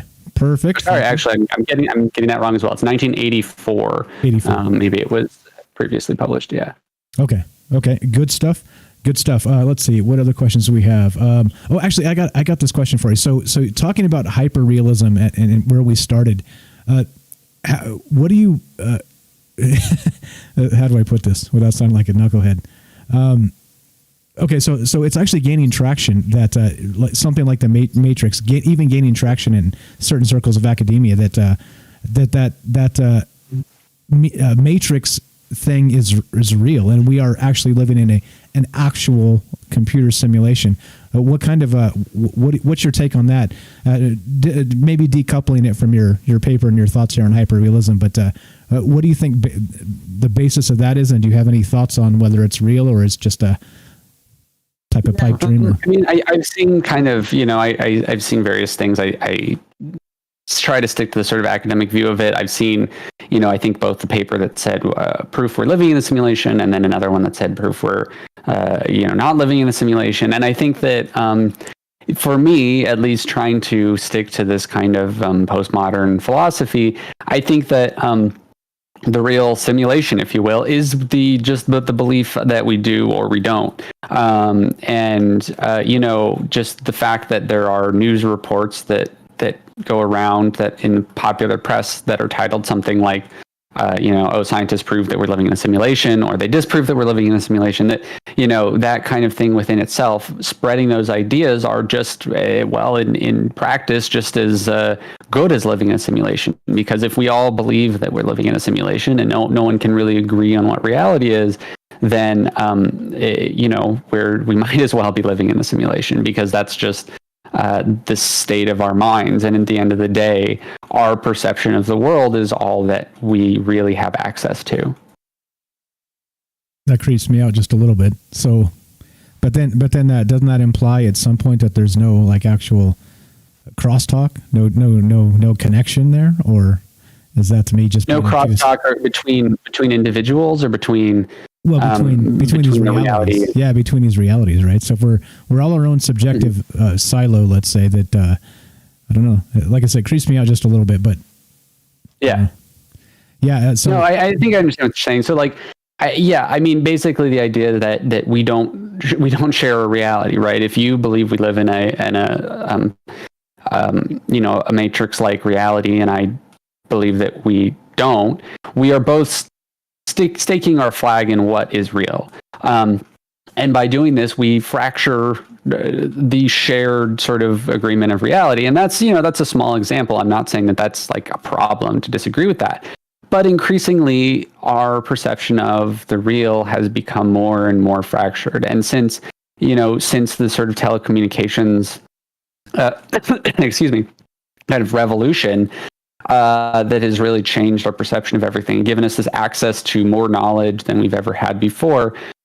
we've become incredibly fractured as a society. And, people talk about the ways in which both we become fractured politically and economically, but also in that, there's fake news and what is fake news and what is real news. And these have essentially put us into different versions of the real. And this is, again, something that Baudrillard predicted in the 70s, that we are increasingly living in this kind of version, or each our own version of reality that we believe is the way things are, rather than, opening ourselves up to sort of the unknowable. So what he would call this is the banal strategy and the fatal strategy. And that the banal strategy of looking at the world is trying to pile on meaning and trying to, fully understand what is real. Whereas the fatal strategy is one that more embraces a sense of fate and, magic and the unknowable, in the sense that we just accept that there are things that are unknowable to us, and that, just embracing that sort of ironic stance. Like I said, you're very good. You were very good. You bring up magic there. Another knucklehead question. Do you practice magic? I have a lot of interest in it. I mean, I think that, the type of cults thing that became popular after the,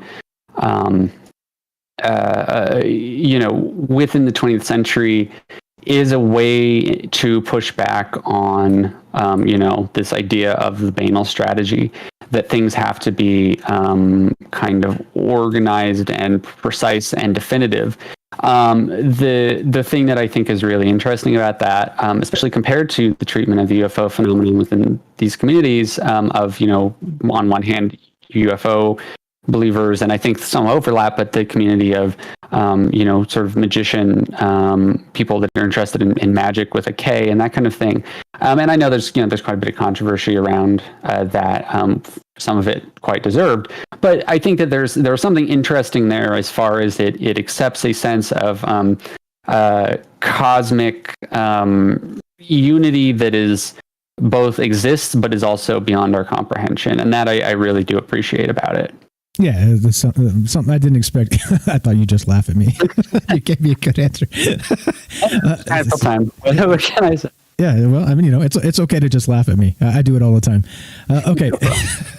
I got a good question here on YouTube. Hey guys, keep them coming. Toha on YouTube says, now this is a little bit dense with the big words and the big concepts. Okay, so right. I'll read it a couple, 3 times if necessary. So it's okay. So the question here is, are we mixing environmental biomimicry with simulator of enviro and biomechanics? Then if it's also complicated into stationary planetary dimensional beings and celestial dimensional beings. A lot there. But it is one of those mind bender type thoughts. Here we go. Let's go with the first part. Are we mixing environmental biomimicry with simulator of enviro and biomechanics? Let's start there. So I'm going to take a stab at this. I promise I'm not trying to evade the question. I just may not be understanding it fully. If I'm getting this right, I think that what is being asked is, are we sort of projecting our own, biomechanical or understanding of the world onto something that is outside of that? Is that what you're getting from that at all, or am I off base? No, I think that's what he's asking. Okay. I think you're right. Because I mean, yes, and I think that is the, if you accept what my theories, which you don't have to, but if you accept my analysis, I think that is the way to consider these abductions as still a occurrence that exists outside of personal, psychology. But I will say as well, there are still these problems of things like personal existence that science has not answered, right? Things like the soul and consciousness and the exact nature of awareness. can't really be quantified in the mind body problem and these various issues. And so I think that another way to think about it as well is that even if this is internal, even if it is a psychological experience entirely that doesn't happen in physical reality, that still may be something that we don't understand. And so I think that, again, that may be a way of our, to use those terms, applying a biomechanical understanding to something that is coming from within or from without or from somewhere we just don't understand yet. Gotcha. Okay. Now I know. Now this is not fair to you. Asking, like, we're literally coming out of like nowhere with some of this stuff. Sure. So the woo might be deep. So just put your woo woo boots on, and we should be okay here. But I'll try to follow. Yeah. But just so you guys know, we're not dealing with a metaphysical expert here. Just so you know, like, right? Unless you want to. I can't say I'm interested in it, but I'm not. Okay. All right. So just saying, like, don't be brutal on the guy. So here we go. Ash has got a question. What's up, Ash? She says, if it turns out aliens have been here the whole time, would you consider that a massive failure of science? I mean, that is very circumstantially dependent, I think. I mean, if we find them in the form of, little gray aliens that are somehow have been under the crust of the earth or something, or flying around in spaceships, and we somehow have just missed them. I mean, I think that points to either a colossal conspiracy or just a bizarre failing on our part. And I mean, I think that the fact that we haven't yet, at least not publicly, would kind of indicate that it just the fact that we haven't been able to quantify this phenomenon on some level, I think, does show that there's a limit to what science can offer. And I think that at the end of the day, that's a lot of my point, is that trying to prove this in any sort of scientific way may not be the route to go. Yeah, it's kind of I don't know. Like you said, it's trying to apply science to something that seems to be outside the bounds at this point. It's again, like that square peg round hole sort of situation, if I understand that right. We got a couple calls here, so let's take these phone calls and let's do it. All right, what's up, Benjamin from Virginia? You are on Trouble Minds with Mike and Logan. You got a question for him? Yeah, actually, I got a couple questions. The first question I have is, do you think that there could be, like with these abductions, do you think that there could be a connection between the human that's being abducted to the alien that abducts the human? That's a great question. Yeah. I mean, I think that, again, that is something that we, it kind of would be a part of what I'm proposing here, in a couple ways. So even if we do take this as a phenomenon that we don't understand, again, that link to our, being ourselves, that science can't quite explain, our awareness and perception, and those deeper roots that seem to extend beyond just the chemical explanations. That there's sort of a connection between us and these aliens in some way. No, I mean, what I mean is like a soul connection. Right. No, absolutely. So, yeah. So I think let me finish what I'm going to say, and you can clarify. But I mean, I think that if these are separate entities, there's lots of these reports of this sort of telekinesis, and so I think certainly that is a potentially a way to think about it. If you want to take it less literally and think about it as a purely psychological phenomenon, these are beings that are being projected by our own sort of subconscious, and which again, yes, would have a connection to our mind. But I definitely think that the prevalence of stories where there is a telekinetic communication or some sort of very personal aspect to these aliens, I would, I guess, agree that there seems to be some sort of personal connection. Does that, am I understanding you right? I want to say on the lines of, I know this may sound kind of silly, talking about more on a love type connection, like a soul bond type connection. Have you ever heard the term? I mean, I know you wrote, whatever paper, whatever for your paper, Sure. but have you ever heard the term starseed? Yes. Yeah. And the type of connection I'm talking about is, I guess,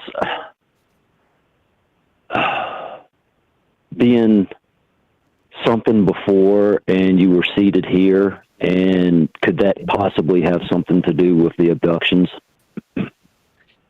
Yeah. So, I mean, I think returning to this concept of, like I was saying, this kind of Garden of Eden Lacanian notion that there is a unobtainable object of desire, that we subconsciously have an idea that there was a perfect state of being before our birth. What you're describing sounds very similar to that desire, right? That there is a element to these stories that seem to indicate that we are desiring a state of being outside of the realm of what we see as real, because what we see as real is not grounded. So experiencing an alien abduction could be seen as an experience of ultimate true reality, which is another reason I think why so often alien abductions and psychedelic experiences are very close and it's similar, and DMT experiencers report similar stories.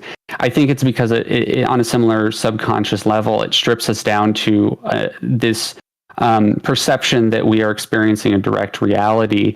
It strips away those sort of superstructures and symbolic orders that we use to understand the world. And so, if you buy into my theory, what this would mean is that the starseed idea comes from a similar place of wanting desiring some sort of ultimate kind of perfect state of being or origin point for our consciousness that we feel is missing. My second question is the simulation that you were talking about. Have you ever thought that we could be in what's called a living simulation? Is that different than the sort of idea of a Matrix-esque sort of like computer simulation? It's the idea of the Matrix simulation, but an actual living simulation where we actually live the simulation. Sure. Yeah. I mean, I think that we do, right? I mean, I think that is what society is. I mean, if you were born to wolves in that sort of like classic Jungle Book setting, and you were raised outside of society, that would be a completely different experience, and your understanding of the world would be, I mean, frankly, much closer to reality. But in order, as a species, what sets us apart from animals is having created a simulated construct that just has become more and more complicated, of social norms and expectations and artificial, symbols that are applied to things to provide a structure on the world. And we can see that having sort of accelerated with digital technology and all these sort of things. So, I mean, yes, I think in a way we do live in a living simulation, whether or not you consider that, how literal that is. Thank you my final question that I have for you, Benjamin, hold up, buddy. We got a guy. Do you believe that abductees such as myself can regress through hypnotic regression and end up having what's called dream states to where we're aware that we're being abducted? And do you agree with that? Okay, going to bump you off, Benjamin, and take this one offline, and we're going to line up the next call. I appreciate the call and the questions. All right, go ahead. Sorry about that. Is there someone else on, or are you hoping? Do you want an answer? No, you're good. Yeah, go ahead and answer that if you could, and then Sure. just telling him to take it offline because I bumped him for his question. I got another guy on deck. No, so yeah, go ahead. Sorry. No problem. So yeah, I mean, so really quickly, I think. I think that, again, when considering these hypnotic regressions, it's important to consider the the elements of cultural understanding and personal understanding that you're bringing to these beyond, in a similar way that you might interpret a dream, right? One of the sort of like psychoanalytic tools to observe dreams is to consider the possibility of substitution. So that if you see an object in a dream, it doesn't necessarily mean that that literal object is important to you, but rather the sort of symbol that the object represents, even if it's something that might have a literal symbol, the way that it's being used in the dream may be symbolic of something else going on in your life, and that object is just sort of coincidental. So I think that applying that kind of analysis to these hypnotic regressions is really important, to look beyond just the surface level literal potentiality of it, and consider maybe what your subconscious mind is supplanting on these kind of almost religious experiences that you're using to explain them or to add a sort of personal meaning to them. But that's about as far as I'll go with that. So, but best of luck, and thanks for the question. Is that's yeah? You're again impressive, man. The woo questions come and you tackle them. Definitely good stuff. All right, we got Joe from Florida. You're on with Logan and Mike. You got a question for him? Yeah, actually, probably pretty quick. But when you mentioned the birth hypothesis, I immediately thought of Travis Walton. If Logan's familiar with that. I know there's a scene in the movie Fire in the Sky where he wakes up in the UFO and everybody's like in a cocoon or covered with skin. And then he's dragged around and he shows up in town naked, like he would be newly born. And you start to wonder, he was an adult when that happened. The abduction supposedly took place with a group of people. How could you explain what the group experience was, unless it was some kind of group hypnosis? And the fact that he was sure, go ahead. Go ahead. No, go ahead. I'm sorry. Yeah, and so I mean, again, it's difficult because I'm going to kind of dodge the question of why was he naked and those kinds of things. I mean, certainly you could chalk it up to a psychotic break or whatever else, but I also don't think that that's necessarily a productive argument to have. I think that my analysis could just as easily apply if this was some sort of greater supernatural experience. So my understanding of his story is that the other individuals involved saw the UFO and ran away, or some version of that, and then it was just his experience. I might be wrong about that, but just so that we're on the same page, I think that's how it happened. So with Travis Walton, I totally agree. I mean, I think that the movie especially, which was my understanding is it was based pretty closely on his testimony. Certainly has a lot of that birth imagery, and that birth imagery is really common throughout abduction experiences, not just of tubes going in and out and that kind of thing, but also of seeing other people in kind of embryonic states, and children and those types of things. And so, I mean, I think that that's a good case study of this sort of birth imagery hypothesis potentially. So let me ask you this. I mean, I don't know where your belief leans, but how about if that maybe really happened to them and their mind is, or maybe that's what you're trying to say, their mind trying to make sense of it is swinging back to being bored, like a chicken and the egg. Are we looking at birth, or yes, absolutely. Are we reliving our birth, or did it really happen and we're, connecting it to birth? Yeah, no, absolutely. I mean, I think that's basically kind of what, what my hypothesis is that if we undergo whatever this, very intense, stressful, but often joyous experience, this incredibly emotional, psychological experience, whether it's, a real phenomena that is happening with some physical presence or not, we, in a similar way that a PTSD victim or someone who has experienced another type of extreme trauma might sort of rewrite history in their mind to sort of explain, which often, a lot of the reality of it is that a lot of abductees are dealing with some type of other trauma, and often the abduction stories come out of that trauma, especially that's often the case in cases that can be kind of disproved. I think that's often how people explain it, and so I think that even if you take it as well, even if there are people who've experienced something real, it would be so traumatic. And through the process of regression, or through this sort of process of memory and memory wiping and all these types of things, lost time, all that necessitates our minds to paint another picture on top of it. And so I think that is kind of what is going on there.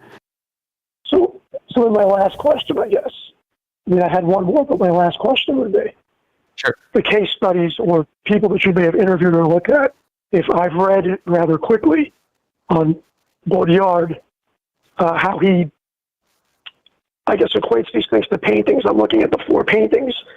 Are you classifying any of these case studies in any of these 4 paintings? I guess the first representation of the actual depiction, or would it be the extreme 4th representation that to me almost sounds like it's Dolly, slip sliding in between reality and here?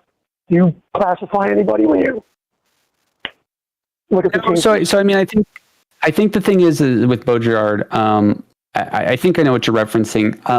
The thing about it is that from his perspective, everyone in the postmodern era, maybe with an exception of people who are living in developing countries, or something along those lines, everyone in America, at least, is already living in the 4th level of simulation.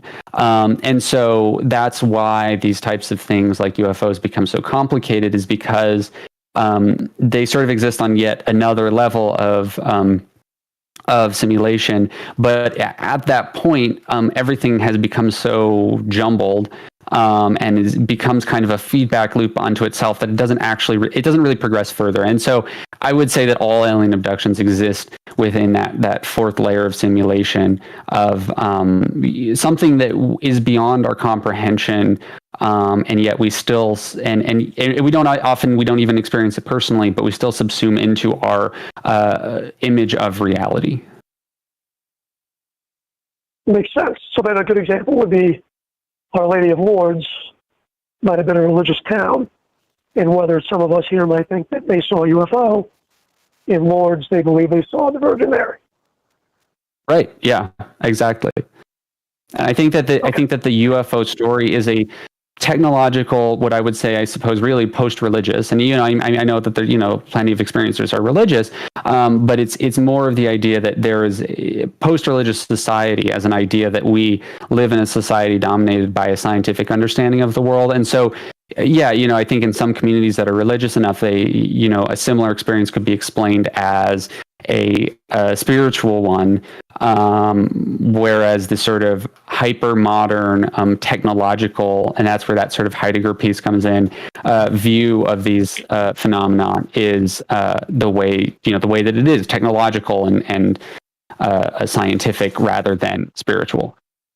Joe, you're the man, buddy. I appreciate the questions. Thanks for the call. No problem. Good night. Good luck with your paper. Thanks. All right. Thank you. Thanks a lot, man. Have a good night. That's Joe from Florida. All right, guys, we are on the phone here with Logan. He's a communications major, and he's written a paper on. I should probably get going pretty soon, but I have time for a couple of more questions, I guess. That's okay. Let me ask you a couple quick questions then. So, okay, sure. Then real quick, how about your take on deja vu here? How's that fit into what your paper kind of postulates? Or does it at all? That's an interesting question. I mean, I certainly think that, it's a part of the whole, experience, part of this high strangeness and that kind of thing. Certainly, I think that there are some scientific explanations for it. One really interesting one that I've heard is that your mind sort of becomes desynchronized chronologically from your perception, if that makes sense. So the images that you are perceiving kind of happen a moment later. So in a way, you are having deja vu, but it's literally of a microsecond previous, where you have it triggers something that makes it feel like you're remembering something. it happened just a moment earlier. So I think that you can chalk it up to psychological phenomena, but certainly, deja vu is a big part of the alien experience as well. And I think that it, again, as a psychological phenomena, can be looked at as potentially, something relevant. Okay, you've been a fantastic sport tonight. I appreciate it. One final one, and then and you can roll. So William on Facebook says, would Logan agree to suggest that all abductions are psychological? No, I mean, again, I think that it's irrelevant. I think. I personally go back and forth on it. I wouldn't maybe say that to my professor, but I go back and forth on whether or not I think that these things are real. I think the furthest I would go is to say that I don't think it's a literal physical object coming from outer space in the way that we might think about the Roswell incident or something. I think that it is at some level within our own minds that it happens. Or at least within some sort of shared collective kind of, rip in reality and cultural understanding and shared meaning. And I think that, sure, it could be chalked up to psychological effects, but at the same time, you also can't chalk all psychological effects up to science in the way that, you can, the chemicals in the brain only can explain so much. So I think that I certainly think that there's something more going on, but whether it's, completely just some bizarre effect in our heads or something that is a tangible kind of a phenomena or an external consciousness of any kind. And I think that's really where the question is, right? That we all kind of want to know is there another conscious being looking back at us, or is this just ourselves? And that seems to be the crux of that question. I don't think that there's any way to really ever answer that at this point. Come on, man. Really? Is there a God? You're supposed to know it all, bro. You're supposed to know it all. No, absolutely right. I mean, it's a similarly large ontological question, right? And that we can only ever really have faith in either way. And so I think that it's whatever happens in reality, I can't really say. And so that's at least this sort of unique angle that I'm trying to take on this thesis. And I know maybe it's a bit of a cop out, but I try to sort of straddle the line and say, analyze this so that it's a way to consider this phenomenon from both an academic perspective and that can still consider the possibility of there's something being beyond our knowledge. Yeah, of course. And like I said, I was joking, of course. And I'm impressed. Course, I am completely impressed because you've kind of taking questions, random questions here. You kind of put yourself out there as a like a voodoo doll guinea pig combination. so I appreciate it a lot. I know sometimes it's you're jumping through like multiple hoops here to answer one single question. I appreciate that. So here's the thing, right? So we got some reach on this show. Is there any way we can help you? Any way we could we're not going to make phone calls to professors with recommendations or anything like that, but is there any way we could help you with like maybe a website link or any of the rest of that? I'd love to help you out if possible.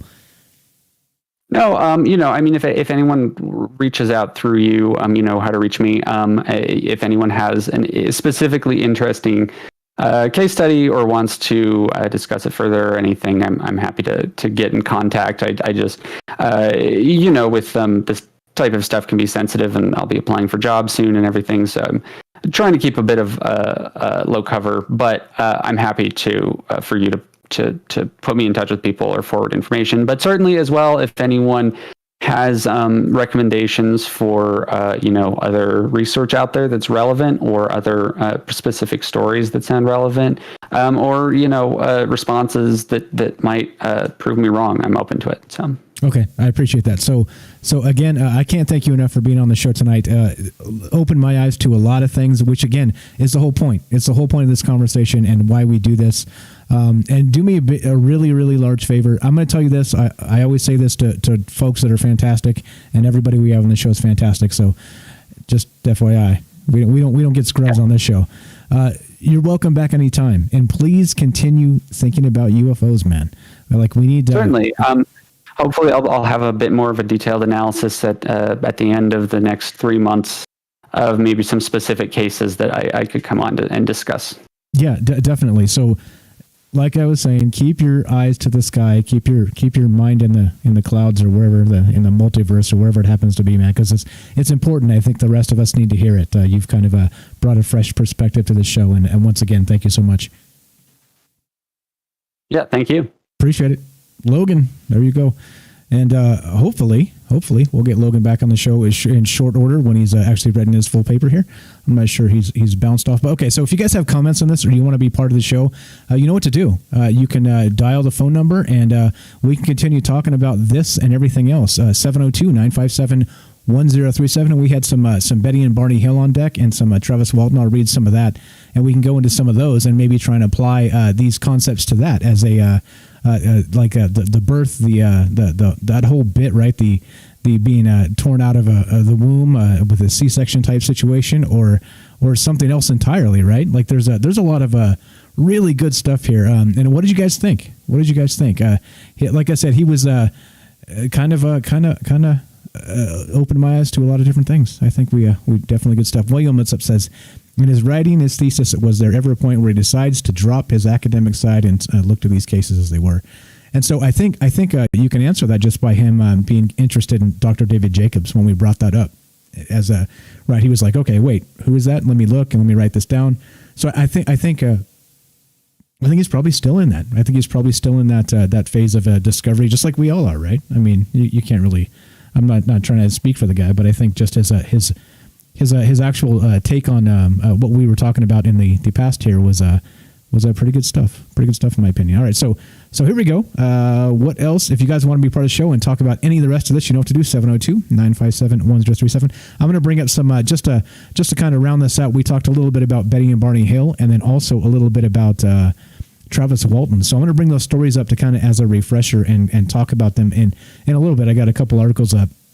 But Bailey says, I don't know who David Jacobs is. Okay, so Dr. David Jacobs is actually I don't know if you're still out there, Ash, if you want to jump on and fill in the Dr. David Jacobs bit. But he's so he's actually a guy that does that's been studying for decades on the abduction phenomena through hypnotic regressions, and his take is that he thinks it's a physical phenomenon. He thinks that this is the abduction thing is really happening, and he thinks that based on the information he's seen through these regressions and some of these firsthand witness accounts, that it's real. Like this thing is real. And so he's a scientist. He works with a partner. I can't remember the name of the partner, but they have a ton of information that they've gone through. And again, decades of research, hundreds of cases, and he believes that what they're looking at is just kind of the tip of the iceberg. It's that the hundreds of cases that they've seen is not even whatever it is. It's not even it's a what would you say? Let's see. Let's say I think the way he put it was, okay, so if I'm in Philadelphia and in this particular region of the one part of the country, we have dozens or hundreds of cases that we're actually kind of combing through and talking about. It ends up being what does it end up being? It ends up being a small sample size of what's really happening out there. So that's really what he's saying, and kind of hit Dr. David Jacobs' take on the way this goes. What's it? William says he will come over to the dark side. I don't know. He seems like an open-minded fellow, right? Isn't this the type of guy that you want in academia? That's not going to just kind of shut things out because they might not fit the actual narrative. I think it's an important thing. And again, right? It says a lot that he'd reach out to a UFO show and want to be on the show like that. So again, good stuff all the way around. If you guys have questions, again, that guy's name was Alvin Lawson, and some of the actual individuals he cited. Let me drop these back in the chat just real quick. So hyper reality was one of the ones here. Let's see, what was the name? Baudrillard, concept of hyper reality. Just going to drop these in the chat real quick so you guys can catch up on some of this stuff if you want to find where he was really talking about this stuff. Lacan, I think he said. Here we go. Here's more of this. But yeah, so again, this type of a thought is important, right? It's not none of us. Trust me, none of us have all the answers regarding this, and which is what pisses me off the most about these self-described UFO gatekeepers is that they try and tell you based on their own personal experience, what UFOs are, right? And how the rest of us should react to their personal experience regarding, what books they've read or who they've spoken with or the rest of this. It just makes me mad, and it should make you mad too, that we're literally talking about one of the most hypothetical things here, and people are just, gatekeeping. MFing gatekeeping. All right, so there we go. Linking some of the stuff he was talking about in particular. So I tried to actually brief myself on some of the stuff. He gave me like a little blurb on what he was going to cover. But there's so much, because he's talking about particular instances of these guys and, like particular books they've written, and the rest of this stuff. So it was tough for me to in a short span to try and catch up on what he was talking about here. So it is what it is. All right, so here we go. Linking all the stuff if you guys want to follow back on kind of his track here, roughly from the links that I was able to derive. And there's some good stuff here. Some of these philosophers that I hadn't heard of before, and somebody had. I know Axel in the chat said he's right down his alley there. So anyway, so there's the things that we've talked about tonight, and some of the things that our buddy there, Logan, has kind of used as his thesis. Again, important stuff, right? Derek says UFOs chase people here up north, right? And not only that, notice he said that some of the things in Brazil, and we've talked about that the UFO in Brazil that showed up and was actually shooting people with lasers. You remember that? We've talked about that case. Lacan, right? I think that's how you say it. Anyway, so if you guys have any comments on this stuff, you want to elaborate on him, you thought it was fascinating, you want to help me finish this show out, we got about 30 minutes or so, 702-957-1037. Click the Discord link, get your ass on here, and we'll talk about this stuff. Otherwise, I'm going to cover Betty and Barney Hill in brief, and also the Travis Walton story, just real fast. So if you want to actually kind of cut to the chase and maybe get on here and discuss some of the concepts that our buddy Logan brought up, sure, I'd rather have you than me talking to myself. So, I mean, I know you're out there listening, but you know what I mean. I'd rather listen to you than you listen to me. That's kind of my point. So anyway, 702-957-1037. Click the Discord link and you can get on the show. And I mean, he seemed familiar, right? I was a little surprised he brought up the Brazilian UFO situation, where they actually talked about people being shot at by UFOs and dying down there, Southern Hemisphere. So crazy stuff. Anyway, let's see. So watching the phone lines or watching the Discord if you guys want to jump on and talk about this stuff. What else? Otherwise, we're gonna jump to Betty and Barney Hill. Just kind of we talked about this, so let's just do a quick recap for the folks that I know many of us are familiar with these stories because they're kind of like UFO staples, you would say, like a UFO abduction staples. So again, if this is boring to you, then give me a call and take over the conversation. It's no problem at all. But we're going to just fill this in because we did reference these and talking about really his thesis here. So here we go. So if everybody remembers Betty and Barney Hill, this was the OG. This was the original UFO abduction situation that happened, right? So okay, let's just read some of this. This is from the history.com, History Channel, right? Which of course has turned into the UFO channel, basically. if you watch the History Channel recently, it's turned into the UFO channel and what's the other one? Mountain Men in the Ozarks or something. That's basically what they've done, right? Anyway, so here we go. Let's read some of this from the History Channel. Is it chasing us? That thought coursed through Betty and Barney Hill's minds as they drove down the empty, winding country road in New Hampshire's White Mountains. It was a September night in 1961. They hadn't seen a car for miles, and a strange light in the sky seemed to follow them. When they finally got home to Portsmouth at dawn, they were far from relieved. They felt dirty. Their watches stopped working. Barney's shoes were strangely scuffed, and Betty's dress was ripped. There were 2 hours of the drive that neither of them could remember. What had happened? With the help of a psychiatrist, the couple eventually revealed a startling story. Gray beings with large eyes had walked them into a metallic disc as wide, Betty said, as her house was long. Once inside, the beings examined the couple and erased their memories. Their experience would kick off an Air Force inquiry, part of the secretive initiative Project Blue Book that investigated UFO sightings across the country. The incident would also become the first ever widely publicized alien abduction account and shape how stories like it were told. and understood from then on. Debate continues as to whether the husband and wife were liars, fantasists, crackpots, or simply sleep-deprived people who later recovered seriously scrambled memories. And I think, interestingly now, so kind of framing this story maybe with Logan's thesis there, that we have some interesting things to kind of think about and talk about, right? Like, again, as always, I think we need to be able to consider all the things, right? All the possibilities. And like I said, I'm a little bit fascinated by the new inclusion of this possibility regarding UFO abductions. So anyway, again, we're just talking, we're just kind of kicking it, going to finish the show out. UFO abductions, talking Betty and Barney Hill, and talking about UFO abductions. Are they I guess just to boil it down to one knucklehead statement, is this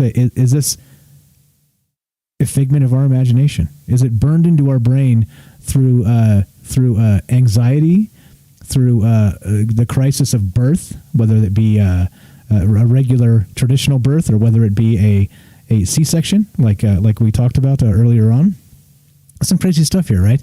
Lots of stuff to talk about. Jacques Lacan. There you go. Will work. Sorry. Let's see. Bing Google is almost useless. Okay. Got the chat going. Okay. So, all right. So anyway, let's just read a little bit more of this Betty and Barney Hill. So this is, again, the OG one, right? This is back in 1961, and they were supposedly had missing time, UFO abduction. They were able to, through the regression, hypnotic regression, just like the picture here, as you can see, they were actually supposedly able to view entities inside of the UFO itself. You can see actual extraterrestrials inside of this UFO. Here we go. So the Hills road trip was spontaneous. A well-earned break Barney decided the couple needed, as explained in the Interrupted Journey, a 1966 book they collaborated with John G. Fuller. Now, Barney worked a grueling night shift at the post office, driving 60 miles each way. Betty's job handling state child welfare cases was no easier. The little free time this biracial couple had was devoted to their church and activities related to the civil rights movement. After 16 months of marriage, Betty and Barney saw this trip through Montreal and Niagara Falls as their delayed honeymoon. They left so impulsively that they had no time to go to the bank before it closed for the weekend. They got in their car with less than $70 in their pockets. And of course, on the last night of their 3-day trip, the tired couple sipped coffee in a Vermont diner to recharge before driving back. Barney figured if they pushed through, they could beat the wind and rains from an approaching hurricane. They left the diner around 10 p.m., estimating they could reach their red-framed house in Portsmouth, New Hampshire, around 2 a.m., 3 a.m. at the latest. As they drove, a strange light in the sky gave another reason to hurry. At first it looked like a falling star, but grew larger and brighter with each mile. Barney, an avid plane watcher and World War II vet, was sure they had nothing to worry about. It's just a satellite, he assured Betty. It probably went off course. The light seemed to move with the car as Barney steered down the curving mountain road. The light zigged and zagged, ducking past the moon and behind trees and mountain ridges, only to reappear moments later. Sometimes it seemed to move toward them in a game of cat and mouse. It had to be an illusion, they thought. Maybe the car's movement made it seem like the light, too, was moving. Yeah, so again, one of the OG stories, right, from the 60s. This is Betty and Barney Hill, and definitely good stuff. Is there a movie or a documentary about the Hills? I'm pretty sure this is probably one of the most covered abduction stories in all of ufology, so I would expect. I haven't seen one myself. I don't watch a lot of the UFO stuff because a lot of it just makes me mad. Because, well, you know, I'm a rager. You guys know. I'm already a rager, but yes, I don't know. I would expect that this probably shows up in a lot of the ufology documentaries and everything else. This is literally probably the one that started it all, right? Like if you had to kind of trim it down to one single thing that was like the most famous abduction incident ever, it's definitely Betty and Barney Hill. So I'm pretty sure it's going to be out there. Actually, I didn't see that new one, the Phenomenon by James Fox. Anybody see that? Was this one featured in that movie itself? I'm not exactly sure. Some good comments here. Let's see. Bailey says, the figment of imagination story is a classic psyop. It's like the cop in South Park saying, nothing to see here, move along, while UFOs are abducting cows behind them. That joke is so funny because everyone knows it's true, but they still follow the narrative. Well, I don't know. I think you know, he had a good point with some of the we're kind of captain of our own reality, right? And so as a result of that, is it possible that we fool ourselves? And I think I think part of this show, as we've always talked about, I think we fool ourselves every day, right? I think, like we're probably a little more on the ball than most folks, this audience, because, like the reality that is that everything's fine, right? The government has everything under control. You go to the grocery store and there's plenty of food there and everything's fine, right? There's no problem here. Everything's good, right? At least in the West. Everything's good. But I think that, that is definitely an illusion, as we know, as we talk about all the time. So I wonder, like to what degree maybe we have a capacity to fool ourselves with some of this stuff. So, yeah, definitely. Let's see. Alan says, can you imagine a UFO shuts down your car and all you got is a revolver? How about less than that? What if you got like your hat? You don't even have a revolver. Yeah. Right. There's a lot of other stuff here. So anyway, Betty and Barney Hill. It is the story. It's basically the OG UFO story. So we're talking abductions tonight, and again, it's from our guest there had an academic perspective on this, which I appreciate quite a lot. But if you guys have comments on this, you guys want to finish this out, help me out, or not, that's okay. 702-957-1037. Just sipping beer here, talking aliens, talking abductions, talking about how maybe our reality is a little bit different than we expect it to be, or we a little bit different than basically. Like I said, this show's about the shifting reality that we're trying to make sense of. So it does kind of stick in my craw that maybe we're fooling ourselves. Axel says Lacan is extremely influential in Europe, especially France. Let's see, what else do we got chat wise? What else do we got? It sounds like CNN any day of the week nowadays. Says Alan. Yeah, right. CNN. I tell you what. Can you, let's see, hold on. He had a gun in the car, though. Oh, did he have a gun? Okay, I see. He talks about it in his regression. Okay. Yeah, I didn't know that. But still, imagine less than a gun, less than a revolver. I mean, as far as I'm aware, he didn't shoot at the aliens, did he? Because, you could spark an interstellar war, I'm told. Yeah, I did. So, actually, we will at some point. I did pull some of those regression tapes. They have them on YouTube with Betty and Barney Hill. So if you guys are interested in the case, check it out on YouTube. If I knew we had some extra time like this, I would have pulled some of the regression tapes and we could listen to them. We'll do that at some point. I think when we talked about Betty and Barney Hill before, we kind of lumped it into a bunch of other things, and so didn't get to fully explore it. But do check out on YouTube, just Betty and Barney Hill, type in the chat, the search, regression, Betty Barney Hill regression. And there's some pretty terrifying stuff in there. I've listened to some of it. And again, it's old school. This is as old as it gets as far as UFO abductions go. So there we go. Actually, let's see. Yeah, no, it was in the car. Oh, the gun was in the car. Yeah. Okay. Anyway, 702-957-1037. Join the Discord. I think if we don't get calls, we'll just finish this up. I think we skipped a bunch of the shout outs and the whatever. So content is square. I have to pee, and you know how it works. If you guys want to call in and keep this show going, 702-957-1037. Join the Discord, and otherwise we'll wind this up in a sec here. Definitely good stuff. Definitely good information from our friend Logan there. And like I said, right, does it offend you? Like knowing what you know, like your perception of reality, of the ufology and UFOs and aliens, does it offend you to hear something like this? Does it offend you to hear an academic say that? It's a postulation of mine that, considering the data that I've looked at, that maybe maybe we're fooling ourselves. Does it offend you? He actually said to me that this might be controversial for your audience, and maybe. Okay, so hey Alan, if you missed the first hour, you missed a chunk of fantastic stuff here. So do check out the archive. Again, I can't. The guy's way too smart for me, so I can't kind of go back and really recap. But so we're talking about reality and our version of reality and how that applies to UFOs. And are we fooling ourselves in some capacity? And he had some pretty good reasons why that might be the case. So let's see. All right. Again, I'm gonna take a quick. Like I said, I gotta pee. So let me pee. We're going to do this. I'm going to play just a quick 30 seconds of music, and because I always have to, right? Like my halfway break is not good enough because I don't have to pee then, but now I do. All right, so just a quick little bit of music here, and we'll continue talking about Betty and Barney Hill. And 702-957-1037, jump in the Discord, and we'll continue talking UFO abductions. Be right back.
So much better.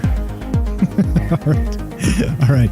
Let's keep going. Let's talk about Betty and Barney Hill, and then we'll get to Travis Walton, and we'll keep talking abductions. All right. So if you guys want to be part of the show, you know what to do. 702-957-1037. Click the Discord link, troubleminds.org. Mike in the Fast Talk. Ash, what's up, says, meeting aliens would be the fastest and most efficient way to move forward technologically. I feel it should always be the utmost priority over survival. Whoa. Whoa, man. Whoa. That's a burning hot take right there. Did you catch what he was saying there, Ash? A lot of that stuff. Did it make your face twitch? All right, here we go. So Betty and Barney Hill. So long story short, they get abducted, right? So they end up with a couple hours missing time, and they think that they've been actually had things happen to them, right? They knew. Oh, yep. There we go. Ad blocker. Okay. So let's see. Barney had an IQ of 140, noted in the Fuller book. He was also a pragmatic man who wouldn't give flying saucers a second thought. Remembered his niece Kathleen Martin in her work Captured, the Betty and Barney Hill experience. The night was too quiet for a helicopter and commercial plane or even military jet with a hotshot pilot. He didn't want to spook Betty, but he was becoming concerned. Which was this light, and why was it toying with him? What was it, right? So about 70 miles past the diner, the object hovered just above the treetops, approximately 100 feet above them. Barney abruptly stopped the car, keeping the engine running. He shoved a handgun, there it is, he'd hidden beneath the seat, into his pocket and rushed into a dark field, leaving Betty in the car. What he saw was as big as a jet, but as round and flat as a pancake. My God, what is this thing? He recalled thinking. This can't be real. Behind rows of windows, gray uniformed beings seemed to look right at him, Barney recalled. He tried to lift his hands to his pistol, but somehow couldn't. A voice told him not to put down his binoculars. He had a startling thought. We're about to be captured. Yelling hysterically, he ran back to the car and barreled down the road as Betty tracked the craft, craning her head outside the car window. Without explanation, loud, rhythmic beeps sounded from the car's trunk. The couple felt instantly drowsy and lost consciousness. They came to hours later and 35 miles down the road. There you go. This is straight from history.com. Well written, this little piece here, and crazy stuff. Yeah, that's the other one too. We'll get to that in just a sec. Travis Walton, Fire in the Sky, and there's some good stuff here, right, regarding alien abductions and the rest of this and how it rolls. So it's a thing, right? Like this is again, go back to Dr. David Jacobs. This is a thing, and even our academic friend there admits this is a thing. But how about how this kind of rolls out for the rest of us? What does this mean for your worldview and what you thought you knew about ufology? I think that's probably the best way to talk this. What's up, Alan says, that's why I watch you, Mike. I never knew about the beeps. Hey, just reading from the History Channel, man. Like there's nothing I really know that you guys don't, to be honest. I just try and go through some of the information that we ended up we fumble over some things that sometimes people miss, and it's accidental, to be perfectly honest. Derek says Logan and Strange on tonight, a Marvel production. Right, there you go. I didn't even think about it, but you were totally right. Let's see. Okay, so there's Betty and Barney Hill. So there's some other weird stuff that happens with that. All right.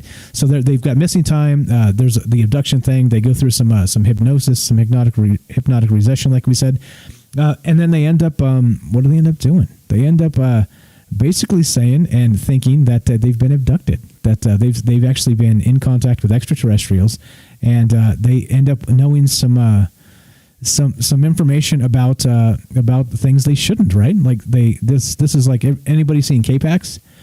Yeah, with the star map, exactly. Like Alan says, a star map. So they actually knew, they were able to point to a particular area on a star map where the extraterrestrials said they came from.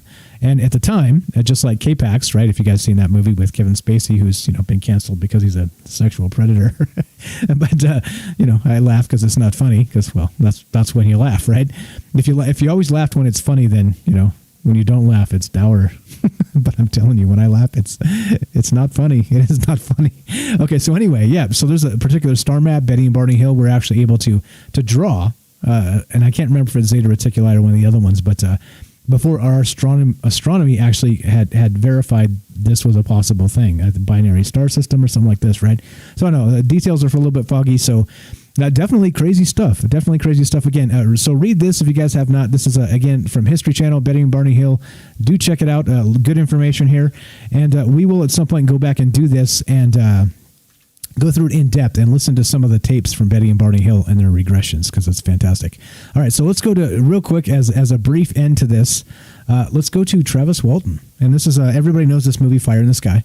And this is from UFO Insider, a good friend Marcus Louth, who's been on the show. He wrote this as a brief to the Travis Walton abduction, which the movie was Fire in the Sky. But here, I'll actually link this the other side too. All right. So okay, hold on. I'm gonna let Microsoft Mike read this so I can sip a little bit of beer and enjoy it with you guys. Here we go. So this is the beginning from UFO Insight regarding the Betty and Barney Hill. This is the Edge browser if you want to know how to make your computer read you. Here we go.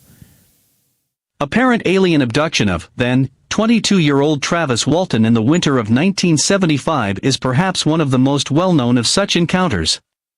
Not least due to Walton's story resulting in a book, and then the movie Fire in the Sky. It is also, perhaps ironically, this monetary compensation enjoyed by Walton that has led some to cast doubt on the incident, with several investigators claiming the account is nothing but a hoax. In September 2017, Walton would defend himself against such claims. Although, as we will look at... Okay, we're not going to do that. That's a nice intro. Let's see. Let's go down to the actual... Here we go. This is what we want here. This is what we want right here. On the evening of the 5th of November, 1975, a little after 6 p.m., following another hard, grinding day sawing trees in the Apache Sitgreaves region of the U.S. National Forest, 7 hired woodcutters were making their way home to the town of Snowflake, Arizona. In the head of the group, Michael Rogers' pickup truck.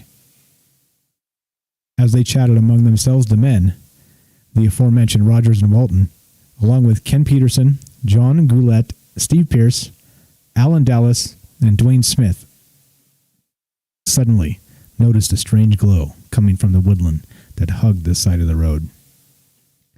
Thinking it was perhaps a forest fire, all of the men were suddenly more attentive than they might have been, lest they became trapped in such a situation.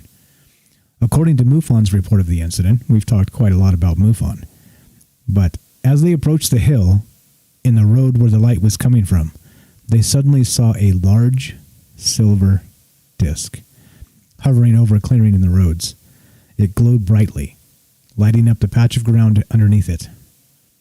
Slightly in shock at what he was seeing, Rogers would bring the truck to a stop. As soon as he did so, and without warning, Walton would leap out of the passenger side door and walk directly towards the strange, glowing craft.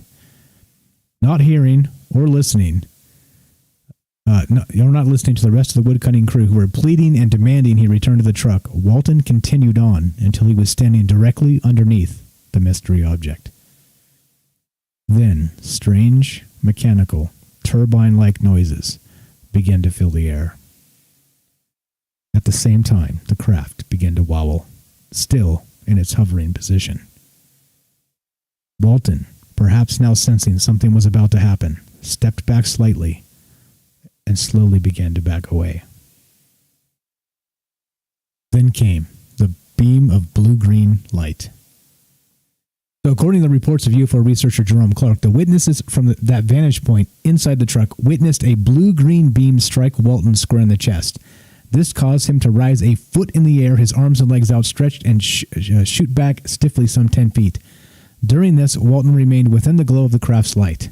Suddenly, he was seemingly flung to the ground like he'd touched a live wire, striking his shoulder upon landing. His body sprawled limply, apparently dead. This is certainly what the rest of the group initially thought as they sped away from the scene as quickly as they could. There you go. You don't want the buddy, the buddies like that leave you to the aliens, right? So they took off, and so we're going to long story short this because we're kind of nearing the end. But if you guys want to be part of the show, I want to hear from you. Your thoughts on tonight and what Logan had to say and regarding the rest of this. 702-957-1037. Click the Discord link, troubleminds.org. Get on here. I want to hear from you. Let's see. Let's see. The book Communion. Yep, it freaks me out right now. Axel says, as I said in the chat, that was really up my alley. Sadly, I was at a function, so I could only really listen to the first hour. Looking forward to listening to the rest. Yeah, there's some good stuff there. There's some good stuff. Logan is fantastic, like I said. We need people like him, academics that are unafraid to kind of to kind of cross these lines and talk about these sorts of things. So I feel fortunate we had him on. And again, right, this is kind of the beauty of this show, right? You get coast to coast, and these guys, and they're literally all these I want to say dumb. They're not dumb. All these shows though, like the mainstream, it's crazy, right? There's mainstream everything. So the mainstream UFO shows, what do? They just kick around the same dozen people, right? The same 20 or 30 or 40 people, a couple few dozen people, right? And they just kick them around as guests. And it's the same thing. And here we go, right? With gatekeeping, UFO gatekeeping. I don't know. I think it's bigger than that. I think this includes every one of us, and I think every one of our thoughts are important. So there you go. We get guests like that because, well, that's what the show does. That's how we do it. So anyway, if you guys have hot takes on this, or you want to say hi and show feedback, you know what to do. Give me a call, 702-957-1037. I'll brief Travis Walton to finish this out. If you want to join the Discord, troubleminds.org, click the Discord link, and then we'll do our thing. We'll finish this up. Let's see. Make sure I'm not missing anybody, like I missed those phone calls. All right, we're good. No calls. Thank you again for the calls earlier tonight. It did help quite a lot. I expected a little bit of help here, and you guys came through for sure. Okay, but let's go. Let's go with the rest of this. The Travis Walton bit, right? So his buddies drive off in the truck. All right, gonna brief this, and they take off. And so, of course, they drive a few miles down the road, and they're freaking out. They're literally freaking out because who wouldn't be? And then they decide that, wait, shit, that's our friend back there. We left him, right? And somebody's like, hey, no, we have to go back. So they turn around and they go back. All right, like eventually, once you catch your wits from being terrified like that, you turn around, you go back, right? And they thought Travis was dead. They went back to, at least if he was dead, to bring his body home, type of thing, right? They went back to find out what happened to Travis. And what did they do? They drove back to the spot. There was nothing there. There was no UFO. There was no light in the sky. And there was no Travis. Right? And that's when this really becomes terrifying. So if you guys have seen the fire in the sky, exactly, Derek says Walton was taken, and he was gone for 5 days. Exactly right.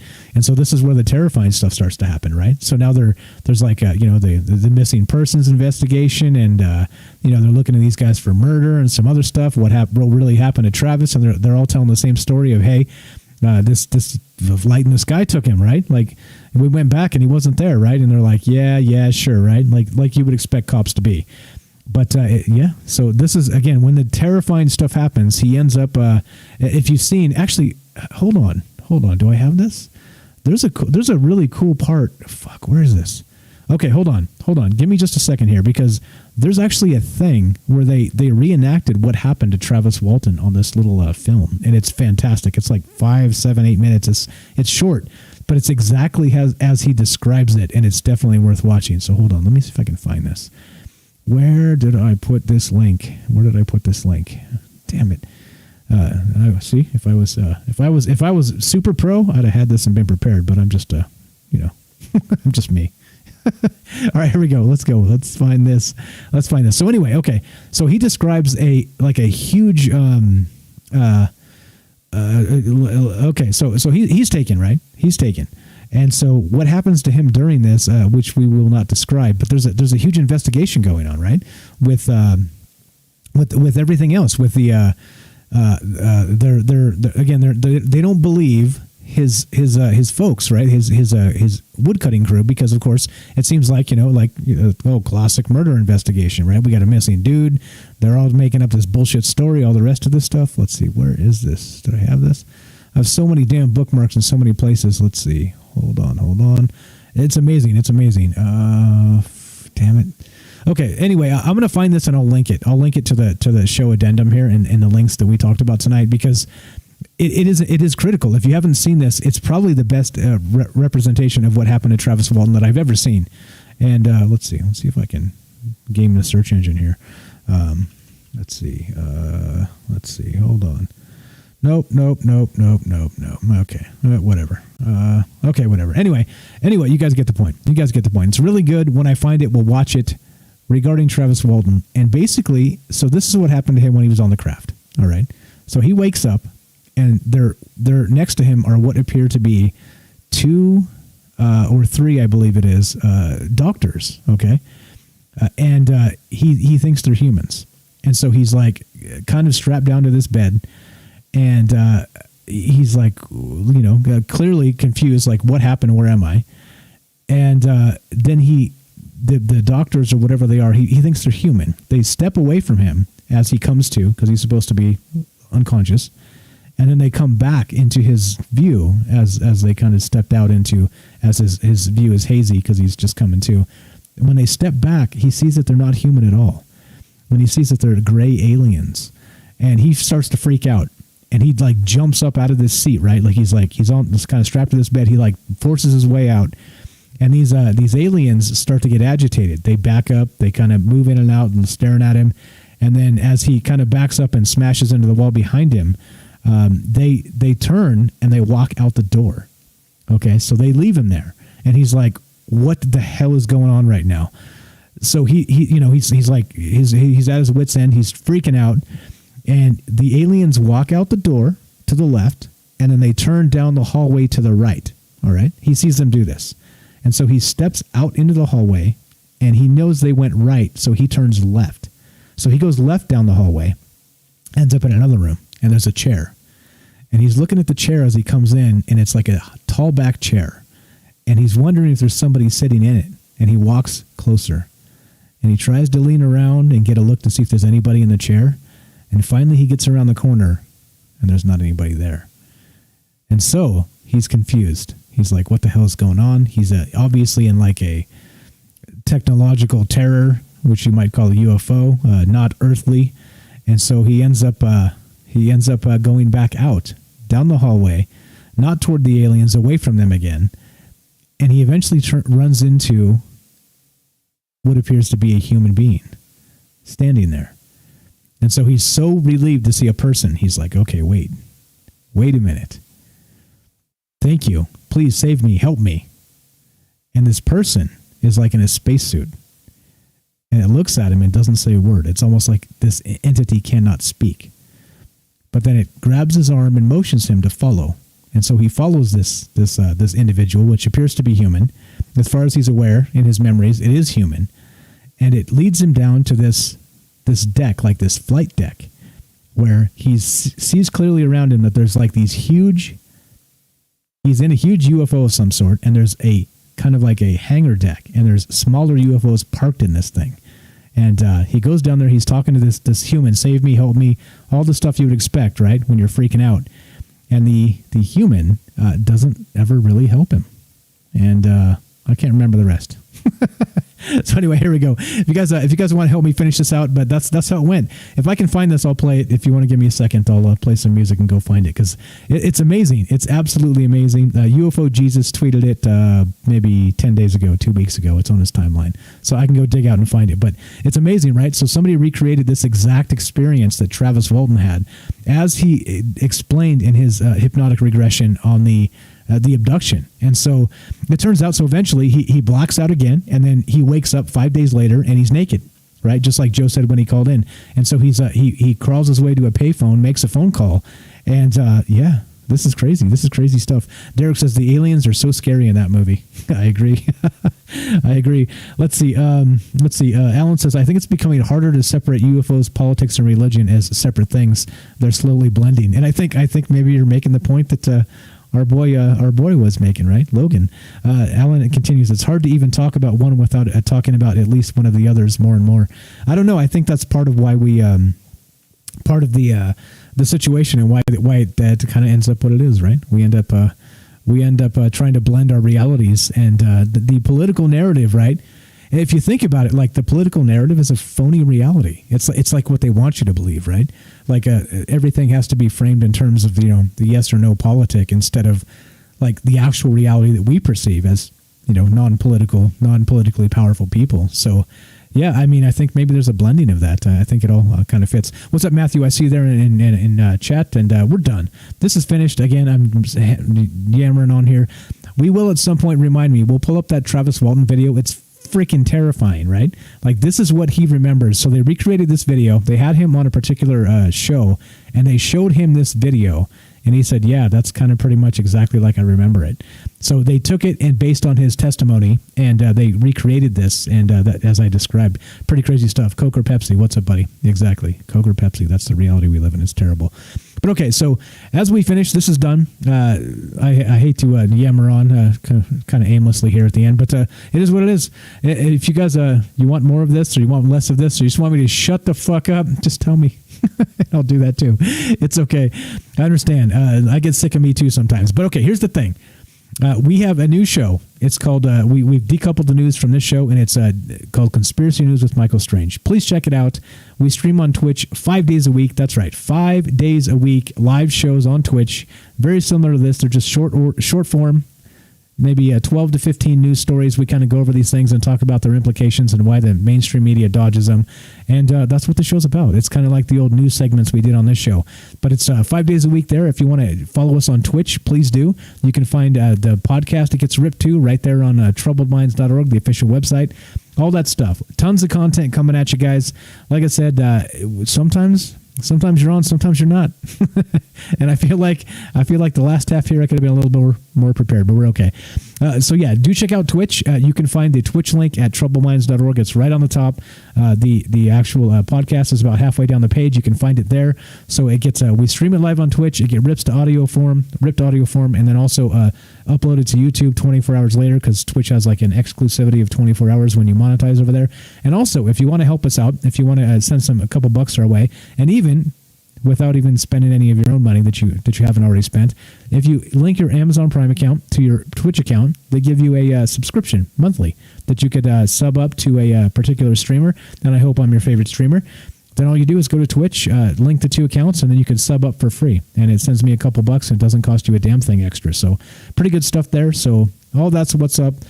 Letting you guys know, if you haven't been part of the show, come say hi over there. We do stream 5 days a week now. So you haven't lost anything. We're still doing Tuesday and Friday with this show, and we're doing conspiracy news over there. So good stuff. Good stuff. Okay, so with that said, I've got beer to drink. I have 2 beers left. I got through 4, so I got 2 more to go. So I'm going to finish this up right now, and we're going to play some outro music. And thanks for hanging out. Thanks for the good questions tonight. Thanks for sticking with us, and thanks for having an open mind, right? I know many of you were kind of booing and hissing there with some of the information that came from the academic, but I think if we don't open our minds to these types of realities, then I think we're depriving ourselves. So definitely good shit. Thanks for hanging out, and let's play some outro music. What are we going to play? How about, let's see. Let's go for this one right here.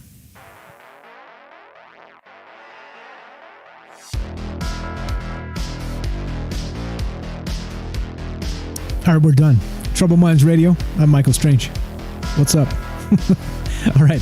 And as we finish, remember, we'll be back Tuesday, Friday, 8 p.m. Pacific. We do our thing. We talk about all the things, aliens, conspiracy, paranormal, and nobody's going to stop us. Nobody's going to tell us to shut up, because guess what? We fund this ourselves, and we say what we want. And I hope there's still room for that in this world.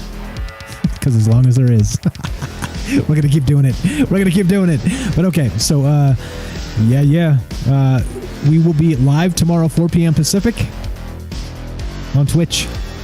Conspiracy News with Michael Strange. If you ever wonder what I look like, go look. You may be surprised. You may not be. Yeah, they always say I had a radio face. You can go judge for yourself. I think when I was born, that was the first words. My mom wanted to name me Radio Face. All right, so anyway, at the end, remember, it doesn't matter what I think. It matters what you think. So keep hanging out. Keep doing your thing. I appreciate all of you, because it makes this a ton easier to do. Like I said, me mumbling to myself in the corner is one thing. Me talking to you guys and having you contribute in real time is another amazing thing entirely. So I do appreciate it a lot. Thank you so much. And at the end, one more time, you're listening to Troubled Minds Radio.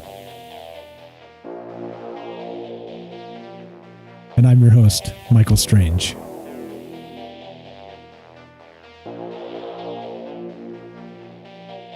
Happy New Year. Hang in there. 2020 is almost over. We got this, guys. We got this. And from our troubled minds to yours, Thank you for listening, and have a great night. And Happy New Year. Happy New Year. We'll be back on the 1st. The next Troubled Mind show will be next year. It'll be 2021. We're almost there, guys. Hang tight.